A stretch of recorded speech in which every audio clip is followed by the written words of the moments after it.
সাদা শাড়িতে ভিজে শরীরের প্রায় বেশিরভাগ অংশ কি সবাইকে দেখাতে ভালো লাগে? শরীরের তো সব অংশ বোঝাই যাচ্ছে। ছেলেদের দেখিয়ে কি মজা পাচ্ছ খুব? তার থেকে এক কাজ করো, শাড়ি খুলে রাস্তায় দাঁড়িয়ে ভিজো। উপরোক্ত কথাগুলো বলে সাফুরাত নিজের গায়ের কালো কোটটা খুলে শরণ্যাকে পরিয়ে দিল। তারপর বড় বড় করে পা ফেলে চলে গেল অন্যদিকে। শরণ্যা এতক্ষণ বোকার মতো সব শুনল, পরক্ষণেই নিজের দিকে তাকায়, মাথা নিচু করে নিল। তার মনেই ছিল না যে শরীরে সাদা শাড়ি ছিল। বৃষ্টিতে ভিজার জন্য শরীরের ভাঁজ বোঝা যাচ্ছিল। আরে ছেলেটাকে দেখতেও তো পারলাম না, আর একটা ধন্যবাদ তাও দেওয়া হলো না। ছি স্বর্ণা, তুই নিজের একটুও খেয়াল রাখতে পারিস না। এসব যদি তোর রাত কখনো জানতে পারে তখন কি হবে বলতো? রাত বলবে যে স্বর্ণা, তুমি কি নিজের একটুও যত্ন নিতে পারো না? নিজের মনে কথাগুলো বলতেছিল শরণ্যা। শরণ্যার বৃষ্টি খুব প্রিয়। আজ ঘুরতে এসে হঠাৎ করে বৃষ্টি নামায় দৌড়ে ভিজতে শুরু করে। আর তারপরেই এত কিছু হয়। দূর থেকে রূপান্তিকা চিল্লাতে চিল্লাতে শরণ্যার কাছে আসে আর বলতে শুরু করে, শালি, তোর লজ্জা করে না সাদা শাড়ি পরে ভিজতে? ছি, কি বিচ্ছিরি। এমা, এটা আবার কার কোট পরছিস? তাড়াতাড়ি বাসায় চল, নয়তো ছোট মা আমাকে মেরে আলুর ভর্তা বানাবে। শরণ্যা আর কিছু বলল না, ওইভাবেই বাড়িতে চলে গেল। কোটটা থেকে কেমন যেন একটা সুগন্ধি নাকের সাথে বাড়ি খাচ্ছে। কোটটা ভালোভাবে গায়ের সাথে জড়ায় নিয়ে বাড়ির কলিং বেলে চাপ দিল শরণ্যা। রূপন্তিকার মা এসে দরজা খুলে দেয়। শরণ্যা ভয়ে এক ভো দৌড় দেয় নিজের রুমে। তারপর ফ্রেশ হয়ে কোটটা ধুয়ে দিয়ে বারান্দায় টাঙিয়ে দেয়। এরপর বিছানায় গা এলিয়ে দিতেই তখনকার সেই কথাগুলো কানে বাজতে লাগলো। ধরফরিয়ে উঠে আয়নার সামনে গিয়ে দাঁড়ালো। ছি ছি, আমার শরীরের কি দেখছে ছেলেটা আল্লাহ জানে। ভাগ্যিস মুখটা দেখতে পাইনি, নয়তো পরে দেখলে লজ্জায় সামনে যেতে পারতাম না। উফ স্বর্ণা, তুই এত কিউট কেন রে? তোর এই বুকের তিলটা যেন তোকে আরো কিউট করে তোলে। ছি, কি নির্লজ্জ মেয়ে, নিজের প্রশংসা নিজে করতেছে। আগে ভেবে দেখ, ছেলেটা তোর শরীরের সব কিছু দেখেছে। হাই হাই হাই, কি লজ্জা, কি লজ্জা। আর ও যা শাড়ি পরে ভিজতে বারবার বারণ করলাম, সাদা শাড়ি পরিস না। না, এই মহারানী সাদা শাড়ি ছাড়া পরবে না। শরণ্যা ঠোঁট উল্টায়। সে জানতো নাকি যে এই অসময়ে বৃষ্টি শুরু হবে। সন্ধ্যার সময় ঘুরতে ভালো লাগে, সেজন্য বের হয়েছিল রূপন্তিকাকে সাথে নিয়ে। শরণ্যা কিছু না বলে মুখ ভেঙায় রূপন্তিকাকে ধাক্কা দিয়ে বিছানায় শুয়ে পড়ে। রূপন্তিকাও শরণ্যাকে জড়িয়ে নিয়ে ঘুমের রাজ্যে পাড়ি জমায়। অপরদিকে কোনো এক সন্ধ্যা রাতে তোমাকে দেখেছিলাম শাড়ি পরে বৃষ্টিতে ভিজতে। তোমার ওই লম্বা খোলা চুলে বেলি ফুলের মালা দিয়ে রেখেছিলে। সেই সন্ধ্যেটি ছিল হয়তো আমার জীবনের নতুন কোনো মোড়ের সন্ধান। তোমার ওই বুকের তিলটা যেন বারবার বেহায়ের মতো টানে তোমার কাছে আমাকে। সাফারাত হোটেল রুমের গ্রিল ধরে দাঁড়িয়ে কবিতা আওড়াচ্ছে নিজের মনে। তখন হুট করে রূপ এসে সাফারাতের মাথায় বাড়ি মেরে বলতে শুরু করে, ওয়াও, সেই তো কবিতা বলিস। তা বন্ধু, তুমি কারো প্রেমে পড়েছো নাকি? হঠাৎ এই আনরোমান্টিক বন্ধু রোমান্টিক হলো কিভাবে? তাও কোনো এক নারীর চুল তিল নিয়ে বর্ণনা দেয়। সে এসেছে হয়তো আমার এই জীবনে, এসেছে কোনো এক সন্ধ্যাবতী হয়ে আমার জীবনকে সুন্দর করে দিতে। আমি প্রেমে পড়েছি সেই সন্ধ্যারাতে দেখা পিচ্চি মেয়েটির। কে রে সেই ভাগ্যবতী যে কিনা এই সাপরাতকে তার রূপে ঘায়েল করেছে? নিশ্চয়ই সে কোনো এক পরী যার প্রেমে পড়েছে আমার সাদা সিধা বন্ধু। বলেই খিলখিল করে হেসে ওঠে রূপ। সাফারাত রাগী চোখে তাকায় রূপের দিকে। হঠাৎ করে রূপ গম্ভীর কণ্ঠে বলতে শুরু করে, রূপন্তিকা প্রপোজ করেছে আজকে আমাকে। কি করব কিছুই বলতে পারতেছি না। বড় আব্বুর মেয়ে হয়, প্লাস ও আমার ছোট বোনের বেস্টু। আমি কিছু বুঝতে পারতেছি না। আজ যখন পার্কে ছিলাম তখন দেখি ও আর আমার বোন পার্কে ছিল, তখন রূপন্তিকা প্রপোজ করে। রূপ কথাগুলো বলে চুপ মেরে যায়। সাফারাতের কোনো উত্তর পায় না। রেগে সাফারাতের দিকে তাকায়, দেখে ফোনে কি জানি করতেছে আর হাসতেছে। সাফারাত মাথা উঁচু করে দেখে রূপ রেগে ওর দিকে তাকায় আছে।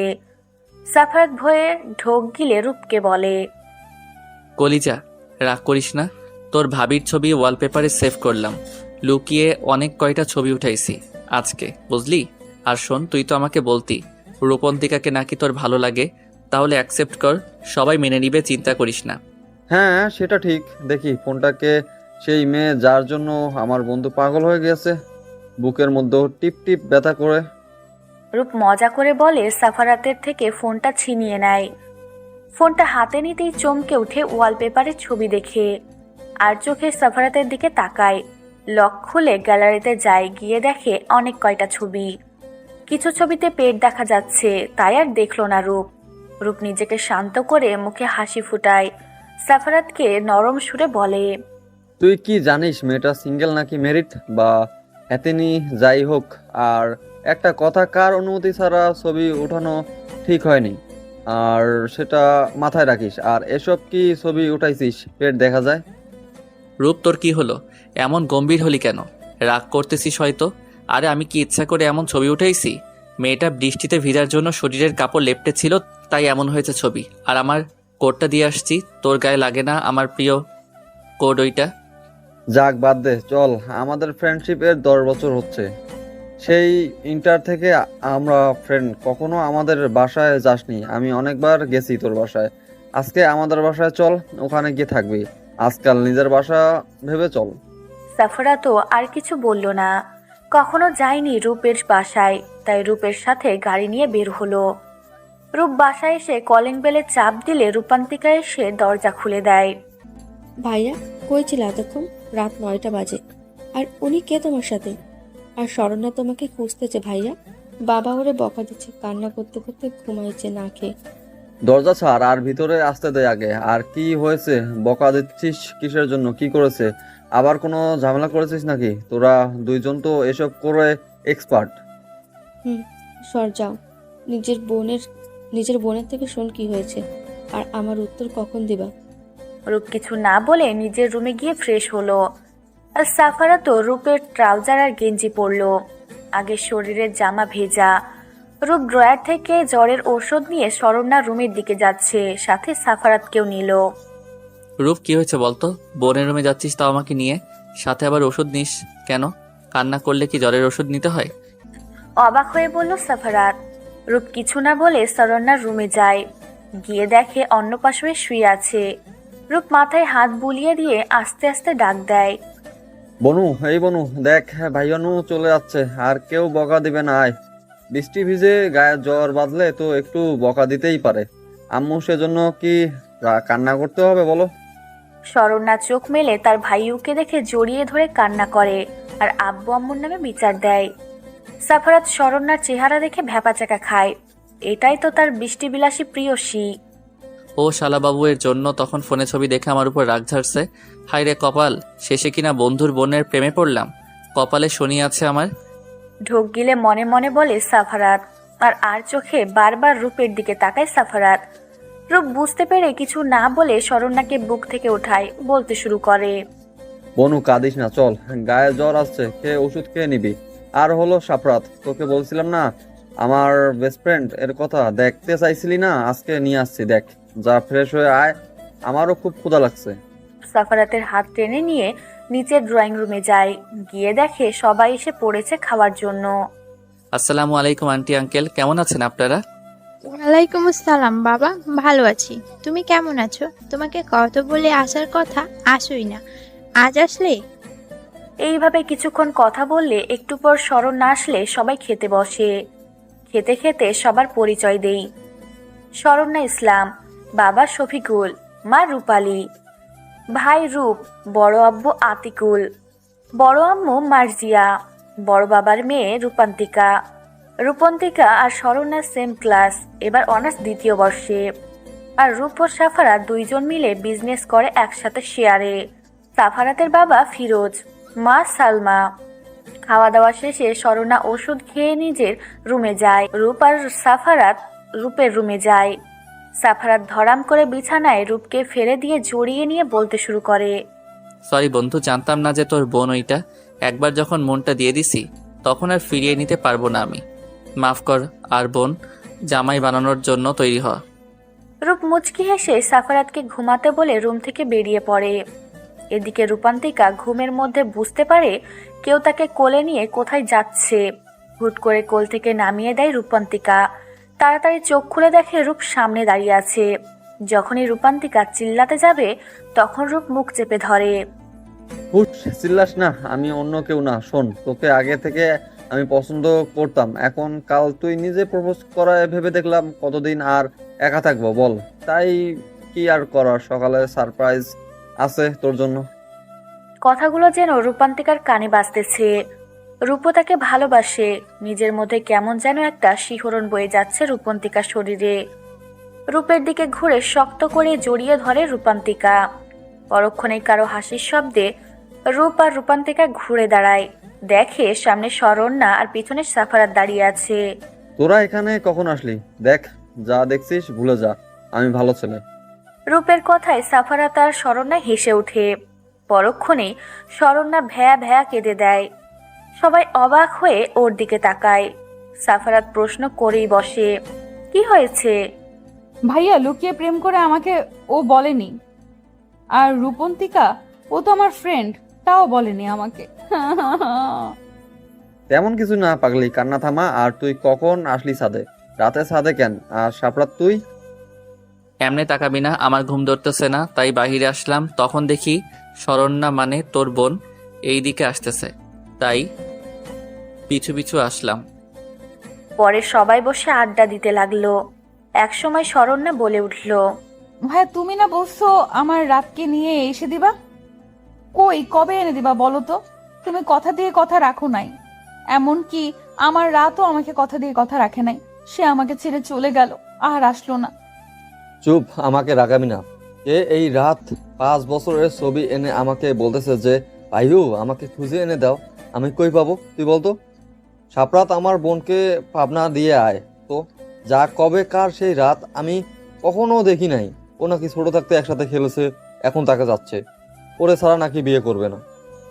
রূপের এই কথাটাই বাকি ছিল সাফারাতের শোনা। যাকে সে পছন্দ করে সে নাকি আবার অন্য কাউকে ভালোবাসে। সাফারাত রাগী চোখে শরণ্যার দিকে তাকায়। তারপর কি মনে করে রাতের ছবি দেখতে চায়। সাফারাত রাতের ছবি দেখে রূপের দিকে একবার তাকায়, শরণ্যার দিকে একবার তাকায়, পরে নিজের দিকে তাকায়। শরণ্যাকে প্রশ্ন করে, আচ্ছা সন্ধ্যাবতী, তুমি তো সেই ছোটবেলায় দেখছো রাতকে, এখন যদি সে অন্য কাউকে বিয়ে করে সংসার করে, আর তাহলে তুমি কি অন্য কাউকে বিয়ে করবে নাকি? তাই রাতকে ভুলে যাও, সে তো তোমার এতদিনে খোঁজ রাখে নাই। সাফারাতের কথায় রেগে গিয়ে সাফারাতের হাতে জোরে কামড় দেয় শরণ্যা। সাফারাত চিল্লিয়ে উঠে বলে বসে, রাক্ষসী। শরণ্যা যেন তা কানেই নিল না, জোরে জোরে চিল্লিয়ে বলে উঠল, আমার রাত আমাকে ছাড়া কাউকে বিয়ে করতে পারে না। আমার রাত আমাকে কথা দিয়েছে সে আমাকে ছাড়া কাউকে বিয়ে করবে না, আর সে আমার কাছে একদিন ফিরে আসবে। আর যদি বিয়েও হয়ে থাকে তাও আমার রাতকে চাই, মানে চাই। শরণ্যার কথায় সবগুলো ওর দিকে অবাক আর বিস্ময় নিয়ে তাকিয়ে আছে। যে রাত এখন বড় হয়েছে, কিভাবে চিনবে? ও পাগলের মতো কথাবার্তা বলে সব। শরণ্যা চিল্লাচিল্লি করে নিচে চলে যায়। হুট করে রূপ প্রশ্ন করে, কিরে সাপরাত, তুই সন্ধ্যাবতী বললি কেন স্বর্ণাকে? ওর নাম তো সন্ধ্যাবতী না। তুই ও কি পাগল হলি? বুঝবে না বন্ধু, দেখা হয় আমার কোনো কোনো সন্ধ্যায়। তাহলে বলো না শরণ্যা থেকে করি সন্ধ্যাবতী। তোর বোনের সাথে খুব মিল আছে এই সন্ধ্যাবতীর, বুঝলি? রূপন্তিকা কিছু না বুঝে মুখ চাওয়াচাবি করে। পরে সবাই নিজের রুমে গিয়ে ঘুমিয়ে পড়ে। সকালে সবাই খাওয়া দাওয়া করে ড্রয়িং রুমে বসে আছে, রূপ কিছু বলবে সেটা শোনার জন্য। কাল থেকে আর শরণ্যা কারোর সাথে কথা বলে নাই। ভাইও কি বলবা বলো, আমি ঘুমাবো। তোমার আজের কথা শোনার জন্য আমি বসে নাই। রূপ শরণ্যার কথা কানে নিল না। ও এমনই, রাতকে নিয়ে বাজে কথা বললে রেগে থাকে, তাই আছে। একটু পর সবাই এসে পড়লে রূপ বলতে শুরু করে, আব্বু, তুমি তো আমাকে বিয়ের কথা বলো তাই না? ভাবছিলাম এবার বিয়েটা করে নেই, তবে শর্ত একটাই, আমার পছন্দের মেয়ের সাথে বিয়ে দিতে হবে। আমার পছন্দের মেয়ে আছে। রূপের কথায় সবাই তার দিকে কড়া দৃষ্টি নিক্ষেপ করে। রূপ ঢোক গিলল। আর সাফারাত রূপের কাণ্ডে মুচকি হাসতেছে। রূপ ওর দিকে রাগী চোখে তাকায়, আবার বলতে শুরু করে, মানে বলছিলাম কি বড় বাবা, তুমি না রূপান্তিকার জন্য ছেলে খুঁজতেছিলে? তা তোমার তো একটাই মেয়ে, ছেলে নাই, তাই তোমাদের ভালোর জন্য বলছিলাম কি রোমান্টিকাকে আমার সাথে বিয়ে দাও, বাড়ির মেয়ে বাড়িতেই থাকবে। আমি কিন্তু তোমাদের ভালোর জন্যই বলতেছি। রূপের এমন কথায় সবাই মুখ চাওয়াচুই করে হু হা করে হেসে দেয়, সাথে রূপের মা বাবা, রূপন্তিকার মা বাবা সবাই। রূপ বোকা হয়ে সবার দিকে তাকিয়ে আছে। তখন রূপন্তিকার বাবা বলে ওঠে, ও আচ্ছা, আমি ভাবছিলাম তুই হয়তো আমার মেয়েকে ভালোবাসিস, কিন্তু এখন দেখি তা না। আমাদের ভালোর জন্য তুই এটা চাচ্ছিস। থাক বাবা, আমাদের ভালো চাইতে হবে না। আমার মেয়েকে যে পছন্দ করবে, ভালোবাসবে, তার সাথে রূপন্তিকার বিয়ে দিব। একটা মেয়ে আমার যাতে ভালোবাসা পায়। রূপ এবার ফেঁসে গেল সাফারাত। সাফারাত এখনো হেসে যাচ্ছে, আর শরণ্যার দাঁত দিয়ে নখ কাটতেছে, যেন এসবে তার কোনো কাজ নেই। রূপ ঢোক গিয়ে জোরেই বলে বসে, আরে বড় বাবা, আমি তোমার মেয়েকে ভালোবাসি, প্লিজ আমার সাথে বিয়ে দাও। তোমার মেয়েকে কখনোই কষ্ট দেবো না, প্লিজ। রূপের কথায় এবার শরণ্যাও হেসে দেয়। তারপর রূপের বাবা বলতে শুরু করে, থাক, তোকে আর বলতে হবে না। শরণ্যা আমাদের সকালে বলেছে সবকিছুই। আমরা তারিখও ঠিক করেছি, কারো আপত্তি নাই এই বিয়েতে। আর 1 মাস পর তোদের বিয়ে। সবাই এখন থেকে রেডি হতে লাগো, কার্ড ছাপা মার্কেট করার সময় লাগবে। শরণ্যা কখন বলল? আজব তো। আর এই দেখ কেমন নখ খাচ্ছে।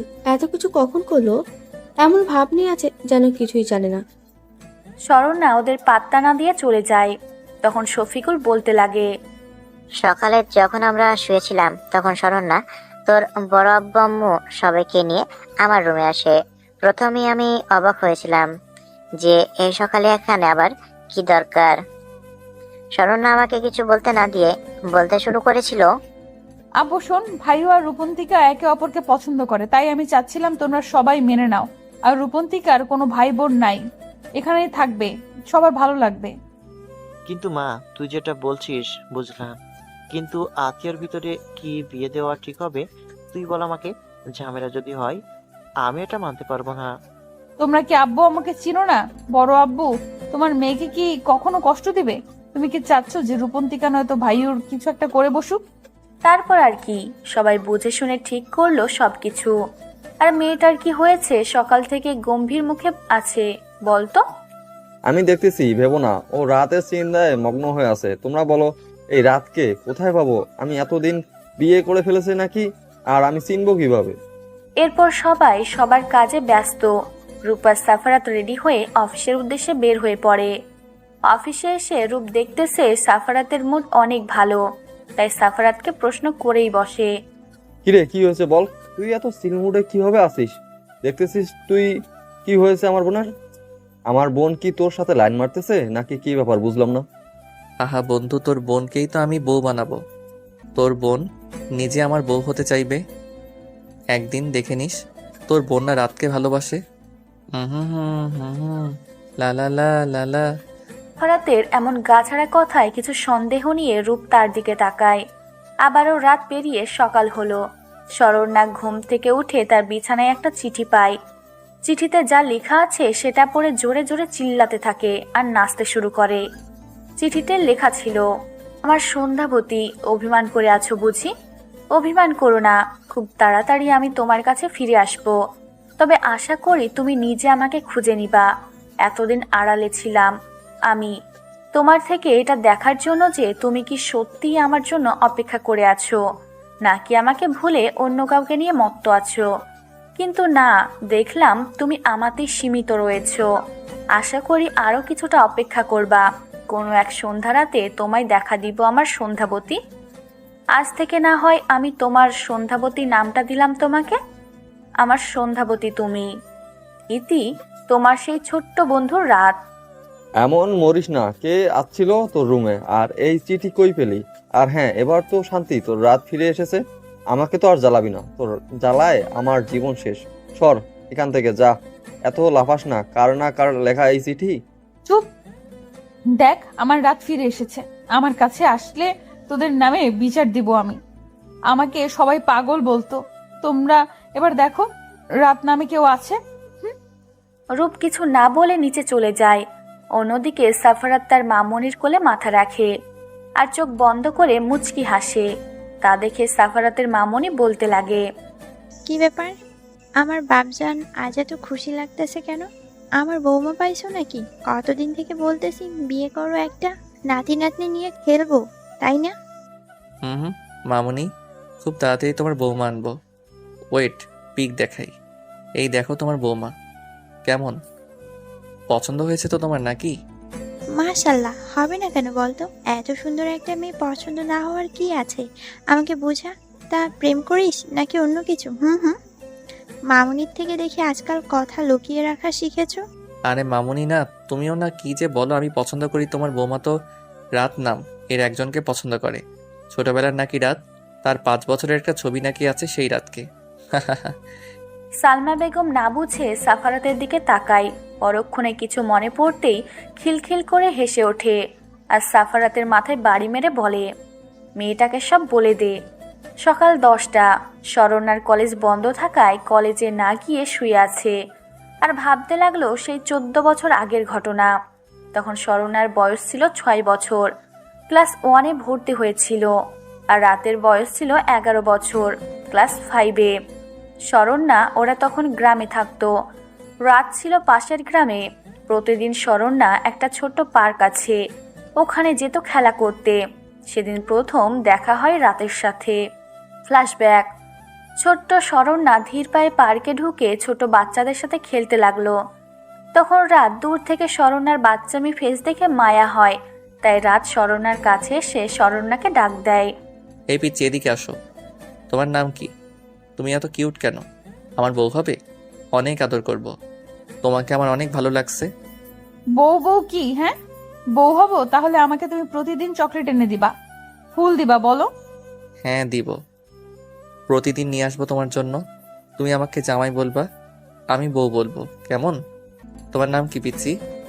আমার নাম স্বর্ণা। তোমার নাম কি? তুমি এত পাতলা কেন? কেমন লাগে? কিন্তু তুমি অনেক সুন্দর। আমার নাম সাফরাত, বুঝলে পিচ্ছি বউ? সারাত। তোমার নাম সালাদ সাপরাত। খুশ হয় না। এত বড় নাম কেন? ছোট বলো, আমি এত বড় বলতে পারবো না, তুমি বলো। ওকে ওকে, আমার বউ। হ্যাঁ, কি বলবো কি বলবো? আচ্ছা সাফরাত না, তুমি শুধু রাত করে বলবা, কেমন? তোমার জন্য না হয় রাত নামটা দেওয়া হলো। তারপর পরের দিন রাত আসে ওই পার্কে। শরণ্যা রাতকে দেখে দৌড়ে যায় তার দিকে। রাতও মুচকি হেসে শরণ্যাকে নিয়ে বেঞ্চে বসে। তখন শরণ্যা রাতকে বলে, আমার বর, আমার বর, তুমি এসেছো? দাও, আমার ফুলটা, চকলেটটা দাও, সব দাও। তুমি এসেছো, দাও, খাবো, দাও। সাফারাত মজা করে বলে যে আমি আনি নাই। তখন জোরে সাফারাতের হাতে একটা কামড় বসিয়ে দেয়। সাফারাত প্রথমে লাফিয়ে ওঠে, পরক্ষণে নিজেকে শান্ত করে সব বের করে দেয়। এবার ছোট্ট শরণ্যা বোকার মতো তাকিয়ে আছে। রাত মুচকি হেসে শরণ্যার গালে চুমু এঁকে দেয়। এভাবে তাদের দিন কাটতেছিল। একদিন সাফারাত তার 5 বছরের একটা ছবি শরণ্যাকে দেখালে সেটা শরণ্যা একবারে নিয়ে নেয় আর সাফারাত এর থেকে ছবিটি লিখে নেয়, আমার জামাইলাত। দিন চলতে থাকে তার গতিতে। তাদের ছোট্ট পাগলামি ভালোবাসা হাসি ঠাট্টা করতে করতে 1 বছর কেটে গেল। একদিন বিকালে শরণ্যা যখন রাতের জন্য দেরি করতেছিল পার্কে, তখন রাত দৌড়ে হাঁপাতে হাঁপাতে এসে শরণ্যাকে বলে, বউ বউ শোনো, মামুনি না আমাকে নিয়ে ঢাকা যাবে, আর এখানে থাকবে না। তোমার সাথে আমার আর দেখা হবে না। আমি বড় হয়ে তোমার কাছে ফিরে আসব, তোমাকে বিয়ে করে নিয়ে যাব, কেমন? না না না, তুমি কোথাও যাবে না। আমি কার সাথে খেলবো? তুমি কোথাও যাবে না জামাই, তুমি আসবে না আর তুমি যাবে না, কেমন? পাগলামি করে না বউ, কথা দিলাম আমি আবার তোমার কাছে ফিরে আসব। আমার জন্য অপেক্ষা করবে তুমি, কেমন? কাউকে বিয়ে করবে না, একদিন বউ বানিয়ে নিয়ে যাব আমি তোমাকে। কান্না করেন আমার পাগলি। শরণ্যা তখন পাগলের মতো কান্না করতে থাকে। পরে রাতকে কথা দেয় রাতকে ছাড়া কাউকে বিয়ে করবে না সে। সেদিনের পর এতটা বছর চলে গেল। শরণ্যা সব সময় রাতের সেই ছবিটা দেখতো আর এটাই ভাবতো রাত তার জামাই। সেই ছোট মনে কথাগুলো জমিয়ে থাকে। শরণ্যা রূপন্তিকার ডাকে বাস্তবে ফিরে আসলো। বর্তমান। কি ভাবিস এত? চল, ভালো লাগতেছে না, কোথাও থেকে ঘুরে আসি। আর সময় নাই, এই বাড়ির বউ হবো কোনদিন জানি না। শরণ্যা কিছু না বলে রূপন্তিকার সাথে বাহিরে বের হয়, আর সাফারাত নিজের কেবিনে বসে বসে ভাবতে থাকে আর মনে মনে বলে, সরি আমার ছোট বউ শরণ্যা, তোমার কথা রাখতে পারি নাই আমি। কথা দিয়েছিলাম তোমাকে বিয়ে করব, তোমার কাছে ফিরে যাব একদিন, কিন্তু ঢাকা আসার পর তোমার কথা আর মনে ছিল না। প্রথম দিন ঢাকায় এসে মামুনিকে বলেছিলাম তোমার কথা, আর কখনো তোমাকে মনে হয় নাই। আর তুমি কি না এখনো সে আমি ছোট রাতকে পাগলের মতো ভালোবাসো? তুমি কথা রেখেছো, অথচ আমি রাখতে পারলাম না। কখনো যদি জানতে পারো যে আমি তোমাকে ভুলে গেছি, তাহলে কি করবে তুমি জানি না। সাফারাতের খুব খারাপ লাগতেছে। তার বয়স বেশি ছিল, তবুও শরণ্যাকে ভুলে গেছিল, আর ছোট্ট শরণ্যার সব মনে আছে। রূপ সাফারাতের কেবিনে এসে দেখে সাফারাত কিছু ভাবতেছে। রূপ সাফারাতের মাথায় চাটি মেরে বলে, কি দরকার ছিল স্বর্ণার রাত সাজার? ও রাতকে সত্যি ভালোবাসে, জানি ও না কে এই রাত। ছোট থাকতেই প্রতিদিন আমাদের গ্রামে ছোট পার্কে খেলতে যেত। হয়তো তখন পরিচয় হয়েছিল, কিন্তু তুই ও রাত সাজলি কেন? আমি কাল তোর চিঠি নিয়ে গিয়ে রাখছিলাম, পড়ছিলাম না, কিন্তু এটা করা ঠিক হয়নি। রূপের কথা শুনে সাফারাত মুচকে হেসে সব খুলে বলে যে সেই রাত আর সেই সাফারাত। রূপ অবাক হয়, সাথে অনেক খুশি হয়। শোন, তোর বোনকে কিছু বলিস না আগে, কিছুটা মজা নেই ওর সাথে। আহা, কত মজা হবে বল। হঠাৎ করে দরজার দিকে তাকিয়ে ভয় পেয়ে যায় সাফারাত রূপ দুজনেই। শরণ্যার রূপন্তিকা দাঁড়িয়ে আছে। তাহলে কি সব শুনে ফেললো? শরণ্যা বলতে শুরু করলো, কি ব্যাপার, আমাকে দেখে তোমরা সবাই চুপ হয়ে গেলে কেন? কি বলেছিলে বলো, আমরা একটু সবাই শুনে আড্ডা দেই তোমাদের সঙ্গে। আর ভাইয়া, তুই আজকে একা চলে আসছিস কেন? আমিও তো তোর সঙ্গে আসতে চাইছিলাম। সাফারাত তো ভয় পেয়ে গেছিল যে শরণ্যা সবকিছু শুনে ফেলেছে নাকি। শুনতে পারে নাই ভেবে এবার হাসি মুখে বসে শরণ্যাকে বলতে শুরু করলো, কি ব্যাপার, তোমরা এখানে কি করতেছো? অফিস টাইমে তোমরা অফিসে আসছো কিসের জন্য? তোমরা ঘুরতে চাইলে অন্য কোথাও ঘোরো, এটা অফিস, কাজ করতে হয়, অন্য কিছু না। সাফারাতের কথায় শরণ্যা রেগে যায়। অযথা তাদেরও তো অফিস, তাও নাকি তাদের আসা যাবে না। শরণ্যার রেগে তার ভাইকে উড়াধুরা বকাবকি শুরু করতে লাগলো। শরণ্যার রেগে কথা বলাতে সাফারাত বেশ মজা পাচ্ছে। একটুতে এই মেয়েটা রেগে যায়, ছোট থেকে এটা তার স্বভাব। এবার রূপ চুপ থাকতে পারল না। সাফারাত আর শরণ্যাকে ঝাড়ি মারতে শুরু করলো। তারপর দুজনেই চুপ মেরে যায়। এরপর সবাই মিলে কিছুক্ষণ আড্ডা দিয়ে মার্কেটের উদ্দেশ্যে বের হয়ে পড়ে। মার্কেটে গিয়ে সবাই বেশ কিছু কেনাকাটা করার পর যখন রেস্টুরেন্টের উদ্দেশ্যে রওনা দিবে, তখন হুট করে কোথা থেকে একটা ছেলে এসে শরণ্যাকে জড়িয়ে ধরে। সেখানেই সাফারাত ছিল। সাফারাত তো রাগী চোখে তাদের দিকে তাকিয়ে আছে, যেখানে হচ্ছেটা কি। এমন হুট করে জড়িয়ে ধরার জন্য শরণ্যাও কিছুটা ভড়কে যায়। পরক্ষণে ছেলেটাকে দেখে কিছুটা রাগীভাবে তাকায়, কিন্তু ছেলেটা কিছু না বলেই শরণ্যার গালে একটা ছোট কিস করে সেখান থেকে চলে যায়। আর যাওয়ার আগে বলে যায়, বেব, তোমার জন্য আজকে রাতে সারপ্রাইজ আছে। রূপ এবার কিছু বুঝতে না পেরে শরণ্যাকে প্রশ্ন করে বসে, কারণ তার মাথায় কিছুই ঢুকলো না। হুট করে কোথা থেকে একটা ছেলে এসে এভাবে জড়িয়ে ধরে আবার কিসও করে চলে গেল, কিছু বলার সুযোগ না দিয়েই। তার উপর তাদের দিকে আগে থেকে সাফারাত রাগী চোখে তাকিয়ে আছে। ছেলেটাকে এমন হুট করে এসব কি করে যাচ্ছে, আর তুইও কিছু বললি না? এটা কোন ধরনের বেয়াদবি বলতো আমাকে? আশেপাশে কাউকে না দেখে নাকি? আর কিসের সারপ্রাইজ এর কথা বলে গেল? তুই কি চিনিস ছেলেটাকে? একসাথে এত প্রশ্ন করে নাকি কেউ? চিনি, আমি আমার কলেজের সিনিয়র। আমার 4-5 বছরের বড় হবে হয়তো। আমাকে কয়েকবার প্রপোজ করেছিল, কিন্তু একসেপ্ট করি নাই। তারপর তো প্রায় 1 মাস দেখাই হয়েছিল না। আজকে হুট করে কোথা থেকে আসলো কে জানে। বাহ, সেই জন্য রাস্তাঘাটে এমন নোংরামি হবে নাকি? কোনো কমন সেন্স নাই, যত সব। রূপ, থাক, অফিস থেকে এখানে এসেছি, আমি গেলাম, টাটা। সাফারাত সেখান থেকে চলে যায়। শরণ্যা বোকার মতো তাকিয়ে আছে, হলোটা কি এখানে। রূপ বুঝলো সাফারাত রেগে গেছে, সেজন্য রূপন্তিকার শরণ্যাকে নিজের মতো করে থাকতে বলে সাফারাতের পিছে দৌড় মারে। শরণ্যার রূপন্তিকা কিছু না বলে রেস্টুরেন্টে ঢুকে খাওয়া দাওয়া করে বাসায় চলে যায়। সাফারাত সেখান থেকে অফিসে না গিয়ে বাসায় চলে যায়। রূপ কিছু বলল না। রাতে শরণ্যার ফোনে একটা মেসেজ আসে। মেসেজ পেয়ে নিচে দৌড় মারে শরণ্যা। নিচে গিয়ে যা দেখে তা দেখে অবাকের চরম পর্যায়ে চলে যায়।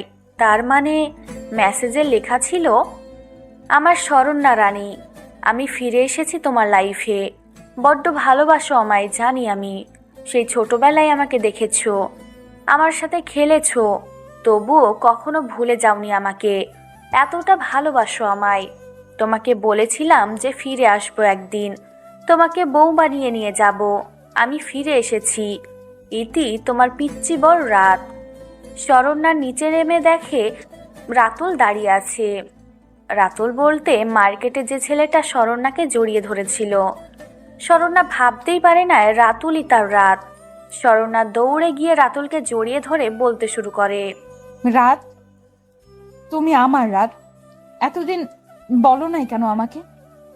ভালোবাসি তোমায় জান, কত মিস করছি তোমায়।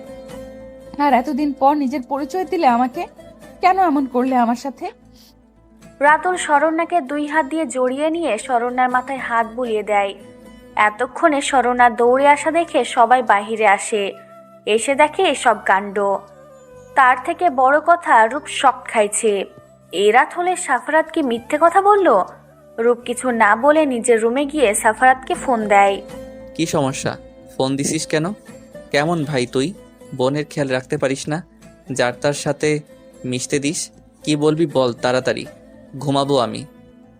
কুল কুল বন্ধু, বুঝতেছি না এখন কেমন করে বলবো তোকে কথাটা। যে রেগে আসিস তার উপর না জানি আমার কথাগুলো শুনলে স্ট্রোক না করিস। মাথা ঠান্ডা কর আর আমার কথাগুলো শোন। তার আগে নিজেকে কন্ট্রোল কর। মেজাজ খারাপ করাস না বাল। কি বলবি বলতো? মাথা ব্যথা করতেছে, রাগ উঠছে। কি বল, কি এমন বলবি? এত হিয়ালি করিস না তো। আসলে শোন, মার্কেটে যে ছেলেটাকে দেখলি সে এসে নিজেকে রাত দাবি করতেছে। এখন কি করব বুঝতেছি না। আসলে কে রাত, তুই নাকি ওই ছেলেটা? কিছু একটা বল যাতে করে বুঝতে পারি আমি। হোয়াট? ওই তোর কি মনে হয় আমি মিথ্যা কথা বলতেছি? আচ্ছা একটা কাজ কর, তুই ওই ছেলেটার হাত দেখ। আমার হাতে তোর বোন কামড় দিছিল, এখনো দাগ আছে। তুই দেখ আছে নাকি। আর কোনো প্রমাণ তো নাই আমার কাছে, এটাই চেক কর। রূপ এবার রুম থেকে বের হয়ে দেখে রাতুল আর শরণ্যা বসে বসে গল্প করতেছে। রূপ এসে রাতের হাত চেক করে দেখে দাগ আছে। রূপ এবার কি করবে বুঝতে পারে না, তাই শরণ্যাকেই বলে, শরণ্যা, কোথা থেকে কে এসে বললো আমি রাত? তাহলে কি তোকে বিশ্বাস করতে হবে নাকি? আগে তো সব পরীক্ষা করে দেখ, এ তোর রাত নাকি অন্য কেউ। হয়তো পরে যে মিথ্যা বলতেছে তোকে ভালোবাসে তাই। কি বলিস এইসব ভাইয়া? এই দেখ, রাতের হাতে কামড়ের দাগ। আর ছোটবেলায় যা যা হয়েছে সব বলতে পারছে আমাকে। তুই কি আমাকে ভালো থাকতে দিবি না? শরণ্যার রাগ দেখে রূপ কিছু না বলে চলে যায়। রাতও একটু পর চলে যায়। রূপ সাফারাতকে সব বলে। শরণ্যার নিজের রুমে গিয়ে শান্তিতে ঘুমিয়ে পড়ে। সকালে শরণ্যা আজ অনেক হ্যাপি। কালকে তার রাতকে পেয়েছে। সে নাচতে নাচতে নিচে নেমে দেখে সবাই ড্রয়িং রুমে বসে আছে। শরণ্যাও গিয়ে সেখানে বসে। শরণ্যার বাবা বলে ওঠে, শরণ্যা, রাতকে যেহেতু পাইছিস, তো বিয়েটা তাহলে তোর আর রূপের একসাথে কমপ্লিট করি, কি বলিস? আর রাতের সাথে কথা বলে দেখ কি বলে। আসতে বল তার মা বাবাকে আমাদের বাসায়। রূপ তার বাবার কথায় কেসে ওঠে আর ভাবে সাফারাত কি করবে আল্লাহই জানে। শরণ্যার অবস্থা খারাপ করবে যে ছেলে। শরণ্যা উঠে গিয়ে রাতকে ফোন দিয়ে সব বলে। রাতও অনেক হ্যাপি। সে শরণ্যাকে অনেক কষ্টে বাগিয়ে আনছে। আর তাড়াতাড়ি বিয়ে করতে পারলে শরণ্যা শুধু তারই থাকবে, আর কেউ চাইলেও তার থেকে ছিনিয়ে নিতে পারবে না। বিকালে রাত তার বাবা মাকে নিয়ে শরণ্যাদের বাসায় এসে সব কিছু ঠিকঠাক করে চলে যায়। রূপ আর শরণ্যার বিয়ে একদিনই হবে। রূপ সকাল থেকে ফোন দিচ্ছে সাফারাতের কাছে, কিন্তু সাফারাতের কোনো খবর নাই। কিছু মাথায় আসতেছে না। রাত 12টা, সবাই ঘুমিয়ে আছে। চুপি চুপি সাফারাত শরণ্যাদের বাড়িতে প্রবেশ করে। রূপ ঘুমের মাঝে বুঝতে পারে কেউ তাকে শূন্যে ভাষায় নিয়ে যাচ্ছে। হুট করে রূপ চিল্লিয়ে ওঠে। সামনে তাকায় দেখে ভয় পেয়ে যায়। তুই এ তো রাতে তুই আমার বাসাতে কি করিস? আসলে তুই কি সারাপাত নাকি ও মা গো, ভূত বাঁচাও আমাকে, বিয়ের আগে মেরে ফেললো গো, আমার মাজা গেল গো। চুপ, একটা কথাও না। ভূতের বাপ আমি। মেজাজ খারাপ আছে? একদম ন্যাকামি করবি না মেয়েদের মতো। ওই, তোর বোনের কাণ্ডজ্ঞান নাই? রাতকে ভালোবাসি ভালোবাসি করে মরতেছে, অথচ আমাকে না চিনে অন্য একজনের সাথে বিয়ে কমপ্লিট করছে। তোর বোনকে মেরে ফেলবো আমাকে ছাড়া অন্য কাউকে বিয়ে করলে? ইয়ে মানে বলছি কি, শোন না, তুই একদম আমার বোনের দিকে নজর দিবি না। দেখ, ও যেটা খুশি সেটাই ওকে দিতে চাই, তাই প্লিজ ঝামেলা করিস না। আমি জানি তুই রাত, কিন্তু দেখ রাতুল ছেলেটাকে আর কেন এমন করতেছে কে জানে। আর যাই হোক, ছেলেটা স্বর্ণাকে ভালোবাসে, তাই প্লিজ ভালো থাকতে দে ওদের, ওদের মাঝখানে আসিস না। কি বললি তুই? রূপ, তুই ঠিক আছিস? বলতো আমাকে, কি বলতেছিস তুই এসব? তুই খুব ভালো করে জানিস এই কয়দিনে তোর বোনকে কতটা ভালোবাসি, আর সেই তুই কিনা আমাকে এসব বলতেছিস? দেখ, রাগাবি না আমাকে। আমি খোঁজ নেওয়ার চেষ্টা করতেছি ছেলেটা কি চায়, আর কে সে যে নিজেকে রাত বলে দাবি করে, আর এমন কি রাতের চিহ্ন তার মাঝে। দেখ, জানি তুইও কতটা ভালোবাসিস স্বর্ণাকে, তবুও আচ্ছা যা ভালো বুঝিস কর। আমার বোন যদি কোনো কষ্ট পায় তোর থেকে, তাহলে কিন্তু ছেড়ে কথা বলবো না, আমি বলে দিলাম। এটা আমার নয়নের মণি, খুব ভালো করে জানিস।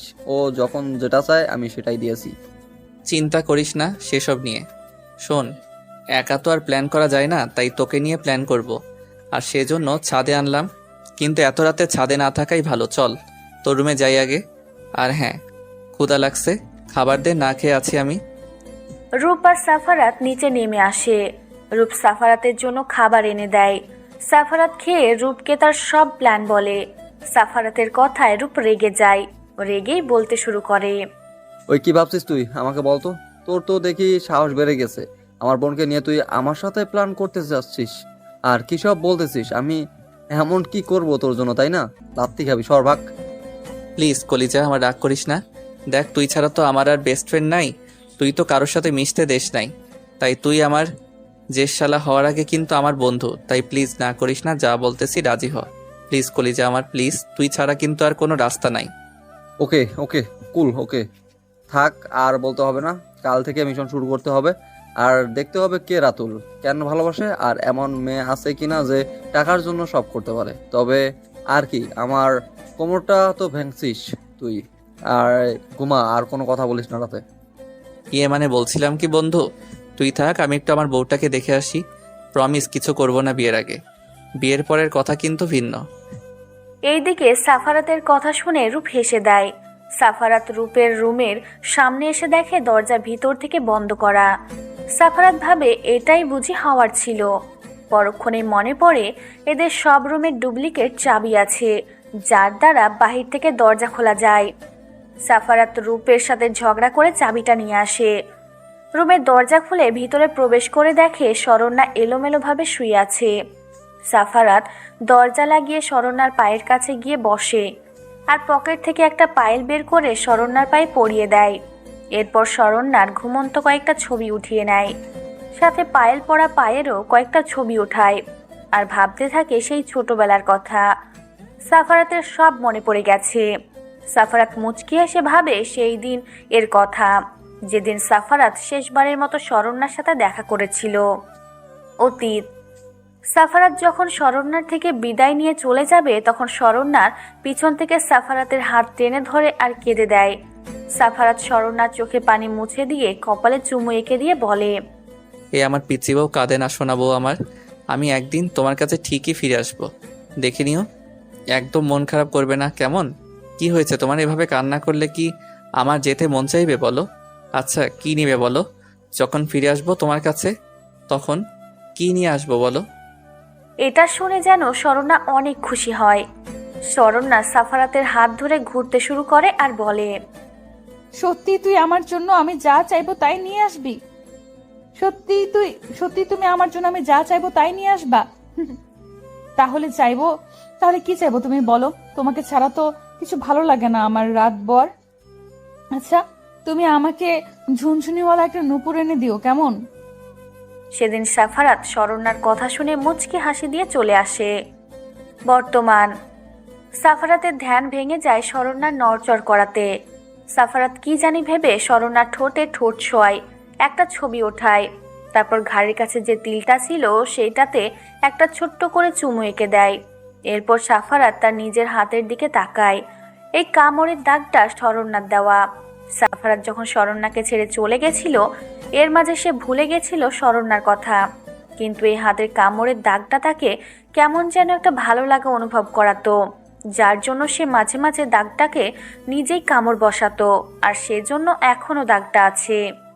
সাফারাত সব শেষে দরজা লাগিয়ে দিয়ে রূপের রুমে এসে দেখে রূপ ঘুমাইছে। সাফারাত রূপকে কিছু না বলেই বাসা থেকে বের হয়ে যায়। রাতে এখানে না থাকাই ভালো। সাফারাত বাসায় গিয়ে ঘুমিয়ে পড়ে। সকালে যখন রূপের ঘুম ভাঙে তখন দেখে সাফারাত নাই। পরে ফোন দিয়ে শোনে রাতেই চলে গেছে। এইদিকে শরণ্যা ঘুম থেকে উঠে ফ্রেশ হয়ে যখন বিছানায় বসে তখন বুঝতে পারে তার পায়ে কিছু একটা আছে। সে তাকিয়ে দেখে একটা পায়েল। ওয়াও, এত সুন্দর একটা পায়েল। ওয়েট, এটা তো আমার না। আমি তো রাতের দেওয়া পায়েল ছাড়া কারো পায়েল পরবো না বলে পায়েল কিনেই নাই। তাহলে এটা কে কিনে দিয়ে গেল? কি জানি, বুঝি না কিছু। যাই হোক, খুলে রাখি। রাত ছাড়া কারো অধিকার নেই আমাকে পায়েল পরানো। এইভাবে 15টা দিন কেটে গেল। সাফারাত আর রূপ তাদের কাজে ব্যস্ত। তার উপর বিয়ের জন্য সব কাজ চলতেছে। আজকে সাফারাত আর রূপ বের হয়েছে একটা পার্কে একজনের সাথে দেখা করার জন্য। সাফারাত অনেকটা বেশি এক্সাইটেড। পার্কে গিয়ে সাফারাত আর রূপ একটা মেয়ে বসে আছে সেখানে যায়। পরিচয় হওয়ার পর মেয়েটা নিজেই বলতে লাগে, হাই, আমি রুমি, রাতুলের বেস্ট ফ্রেন্ড আর ওর চাচাতো বোনও হই। আমি জানি আপনারা কেন ডেকেছেন, আর আমি সত্যিটাই আপনাদের বলবো। রাতুল আসলে রাত না, ও অনেক আগে থেকেই স্বর্ণাকে ভালোবাসতো। কিন্তু স্বর্ণা বলতো ও রাত নামের একজনকে ভালোবাসতো। তো এটা নিয়ে রাতুল অনেক খোঁজ নিয়ে রাতের ব্যাপারে এইসব জানতে পারে যে রাতকে কেমনভাবে কি হয়েছে। সেটা মূলত নেটে একটা পেজ আছে, ওখানে স্বর্ণা নাকি তার কাহিনী বলেছিল। ওইখানে রাতুল সব জানতে পারে, আর তারপর রাত সেজে আসে। ও, এই ব্যাপার।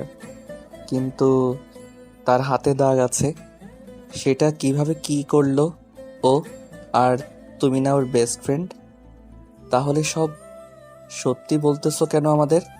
তুই চাও না তোমার ফ্রেন্ড শরণ্যাকে বিয়ে করুক? ফ্রেন্ডরা তো চায় বন্ধু ভালো থাকুক। এই শালা থাম, তুই তো সত্যিই শুনতে আসছিস। এখন আবার এমন করিস কেন? নাকি তুই চাচ্ছিস যে রাতুল স্বর্ণাকে বিয়ে করে নিক? সর, ভাগ ভাগ। আর রুমি, তুমি বলো এখন উপায় কি? তুমি সত্যি বলতেছো এর পিছনে কারণ আছে? তা বুঝতেই পারতেছি আমি, তাই শর্ট করে বলে ফেলো। আমি রাতুলকে ভালোবাসি সেই ছোট্টবেলা থেকে। রাতুলকে কখনো বলার সাহস হয় নাই, আর যখন বলবো তখন ঠিক স্বর্ণার সাথে পরিচয়। আর রাতুল স্বর্ণাকে নিয়ে পাগলামি করতে লাগছিল, তাই আর বলা হয়ে ওঠে নাই। আমি চাচ্ছি বিয়েটা যেন না হয়। আর ও হাতে জাস্ট মেকআপ করে ওই রকম দাগ বানাইছে।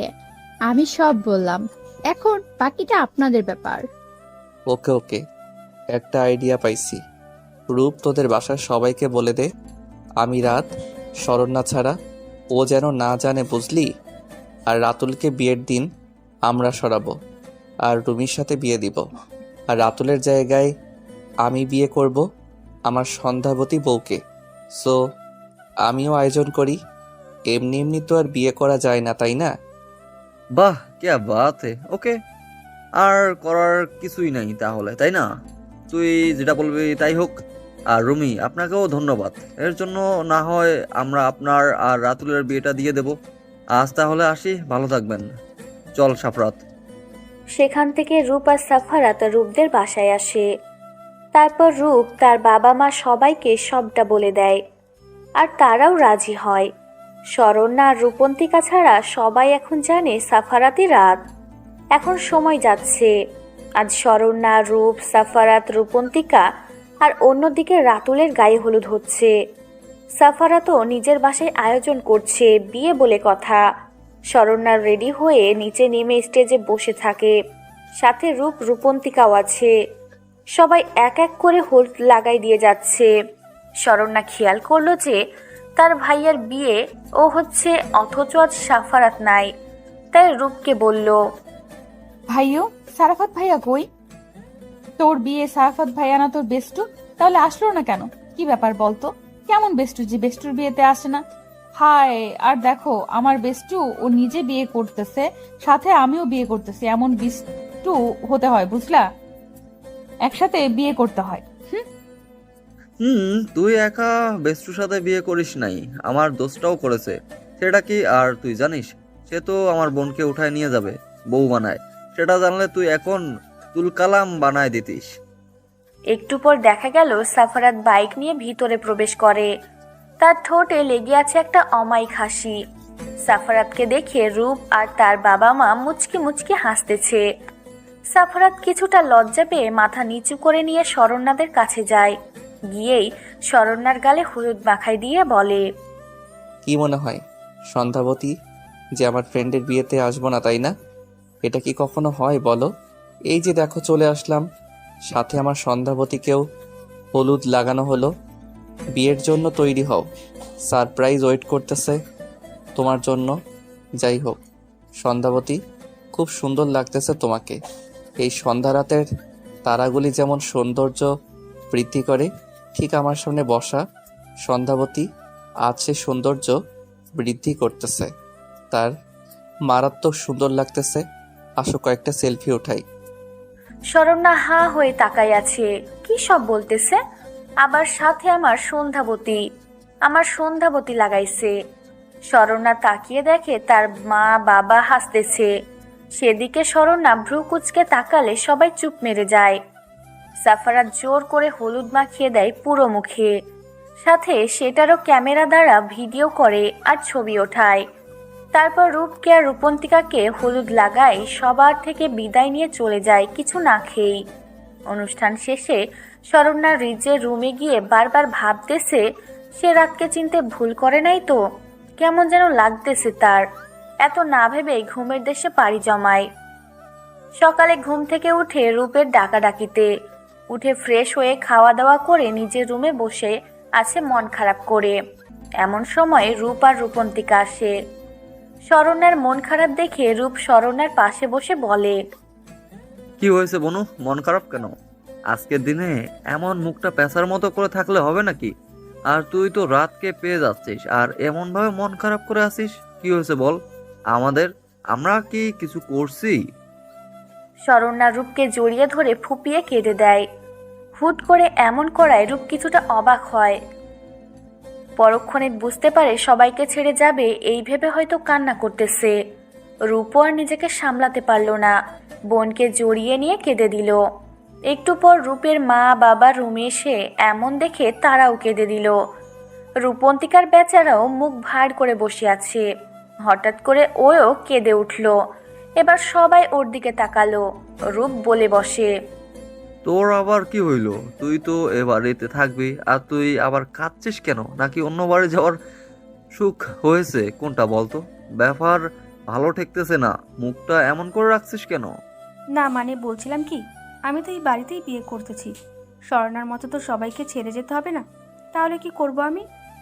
আমার যদি বিয়ের সময় কান্না না পাই, সবাই যদি আমাকে বিয়ে পাগলি বলে, এই ভেবেই কান্না পাচ্ছে। রূপন্তিকার কথায় সবাই হেসে দেয়। শরণ্যা রূপন্তিকাকে মারতে শুরু করে। সব সময় মজা নিয়ে বসে থাকে রূপন্তিকা। বিয়ের সময় হয়ে এসেছে। সাফারাত আসছে, সাথে তার মাও, তবে গেস্ট হয়ে। একটু পর রাতুলের বাড়ি থেকে ফোন দিয়ে জানায় বর পালাইছে। সেটা শুনে শরণ্যা কান্না না করে অবাক হয়। সে যদি রাত হয় তাহলে কখনো পালাতো না। বুঝলো ও রাত না, সব নাটক। শরণ্যা এসব ভাবতেছে, তখন শরণ্যার মা এসে বলে, স্বর্ণা মা, রেডি তো হয়ে আছি, সবাই কানাঘুষা করতেছে যে মেয়ের বিয়ে দিতে পারলাম না, কত কি। তাই বলছিলাম কি, সাফরাত ছেলেটা তো ভালো, আমরা চাচ্ছি ওর সাথে তোর বিয়ে দিব আমরা। তুমি কি বলতে চাচ্ছ? আমি তোমাদের বোঝা হয়ে গেছি এখন? যার তার সাথে বিয়ে দিবে আমাকে? আমি রাত ছাড়া কাউকে বিয়ে করব না। যতদিন এর রাত না আসে আমি বিয়ে করব না। যাও আমার চোখের সামনে থেকে। আমি একবার যখন বলছি বিয়ে করব না তো করবই না। শরণ্যা রেগে কথাগুলো বলে। তখন রূপও রুমে চলে আসে। শরণ্যা রাজি হচ্ছে না দেখে রূপ কিছুটা রেগে যায়, তাই রাগের মাথায় বলে, হ্যাঁ, তুই আমাদের বোঝা হচ্ছিস, বয়স কম না তোর, এখন মানুষও কথা শোনাচ্ছে, সারা জীবন তোকে বসে বসে খাওয়ানোর ইচ্ছা নেই আমাদের, তাই চুপচাপ বিয়ে করে নিয়ে আমাদের শান্তিতে। তোকে নিয়ে মানুষ এর কথা শোনার ইচ্ছা আর করতেছে না। বাইরের সবাই যা না হয়তো তাই বলতেছে, সেটা আমাদের শুনতে ভালো লাগছে নাকি? রূপের কথায় শরণ্যা রূপের দিকে তাকায়, তারপর কিছু না বলে তার মায়ের সাথে যায় আর বলে সে বিয়েতে রাজি। এবার রূপ কিছুটা অবাক হয় হুট করে রাজি হওয়ায়। বিয়ে শেষে শরণ্যা কারোর সাথে কথা না বলে সাফারাতের গাড়িতে উঠে বসে। সবাই বুঝতে পারে শরণ্যা রেগে আছে। রূপের কিছুটা খারাপ লাগে। এবার যাওয়ার সময় সাফারাত বলে, মা, আপনারা চিন্তা করবেন না, আমি ম্যানেজ করে নিব ওকে। আমি কোনো কষ্ট পেতে দিব না, আপনারা নিশ্চিন্তে থাকতে পারেন। আর রূপ, আমার উপর তো তোর বিশ্বাস আছে, কান্না করিস না, তোর বোন হ্যাপি থাকবে। আসি, দোয়া কর।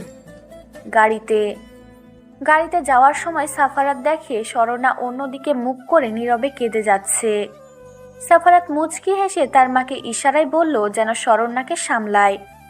তার মা শরণ্যার পাশে এসে শরণ্যাকে টেনে নিজের বুকে জড়িয়ে নেয়। শরণ্যাকে না দেখেই কেঁদে ওঠে। সাফারাতের মা কিছুটা অবাক হয়, এতে এত কান্না করার কি আছে, তবুও কিছু বলল না। কিন্তু সাফারাতের দিকে রাগে চোখে তাকিয়ে আছে। মেয়েটাকে সত্যি বললে কি এমন হবে? বাসায় এসে শরণ্যা অনেকটা অবাক হয়। মানুষের অভাব নাই, এমনকি বাড়ি সাজানো আছে। এই সময়ের মধ্যে কখনো এসব সম্ভব না। তাহলে কি সব আগে থেকে প্ল্যান ছিল, নাকি কিছুই মাথায় আসতেছে না শরণ্যার? সব নিয়ম শেষে শরণ্যা রুমে গিয়ে ঘুমাবে এমন সময় বিছানায় তাকায়, দেখে বিছানাও সাজানো। শরণ্যার বুঝতে বাকি নেই সব প্ল্যান ছিল। আর তার ভাই আগে থেকেই জানতো যে রাতুল রাত না, আর রাতকে ছাড়া শরণ্যা কাউকে বিয়ে করবে না, যার জন্য প্ল্যান করে সব করেছে। শরণ্যার রেগে ফুল সব ছিঁড়তে শুরু করে আর চিল্লিয়ে বলতে লাগে, আমাকে ঠকানো হয়েছে, সব আগে থেকে জেনে ও কেন এমন করলো ভাইয়া? আমি কি এত বোঝা হয়েছিলাম যে আমাকে মিথ্যা বলে বিয়ে দিয়ে দিল? আমাকে একটা বার বলার প্রয়োজন মনে করলো না। মানি না আমি এই বিয়ে, মানি না, আমি থাকবো না এখানে। শরণ্যা চিল্লানিতে সাফারাত আর তার মা রুমে এসে দেখে এই অবস্থা। শরণ্যাকে তারা থামানোর চেষ্টা করলে ও লাভ হয় না। সাফারাত তার মাকে রুমে দিয়ে পাঠায়। সাফারাত দরজা লাগায়, শরণ্যার সামনে গিয়ে বুকের সাথে জড়িয়ে নেয়। ছাড়াতে না পেরে একের পর এক কামড় বসায় সাফারাতের বুকে। একসময় নীরব হয়ে পড়লে শরণ্যাকে বিছানায় শুইয়ে দেয় সাফারাত, নিজেও ওর পাশে শুয়ে পড়ে। খুব ভোরে শরণ্যার ঘুম ভাঙে। চোখ খুলে নিজেকে সাফারাতের বাহুতে আবিষ্কার করে। শরণ্যা ঝাটকা মেরে সাফারাতকে সরিয়ে দেয়।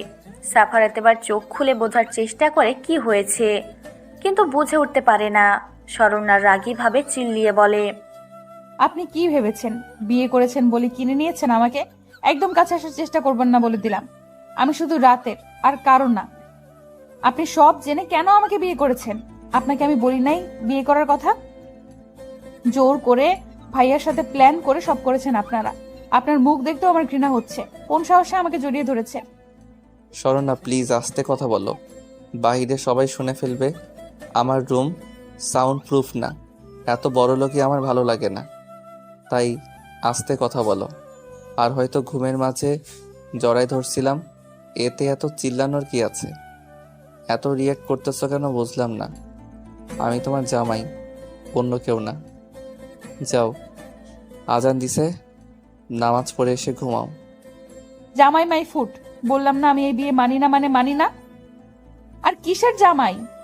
আর একদিন যদি কাছে আসা দেখি মেরে ফেলবো বলে দিলাম।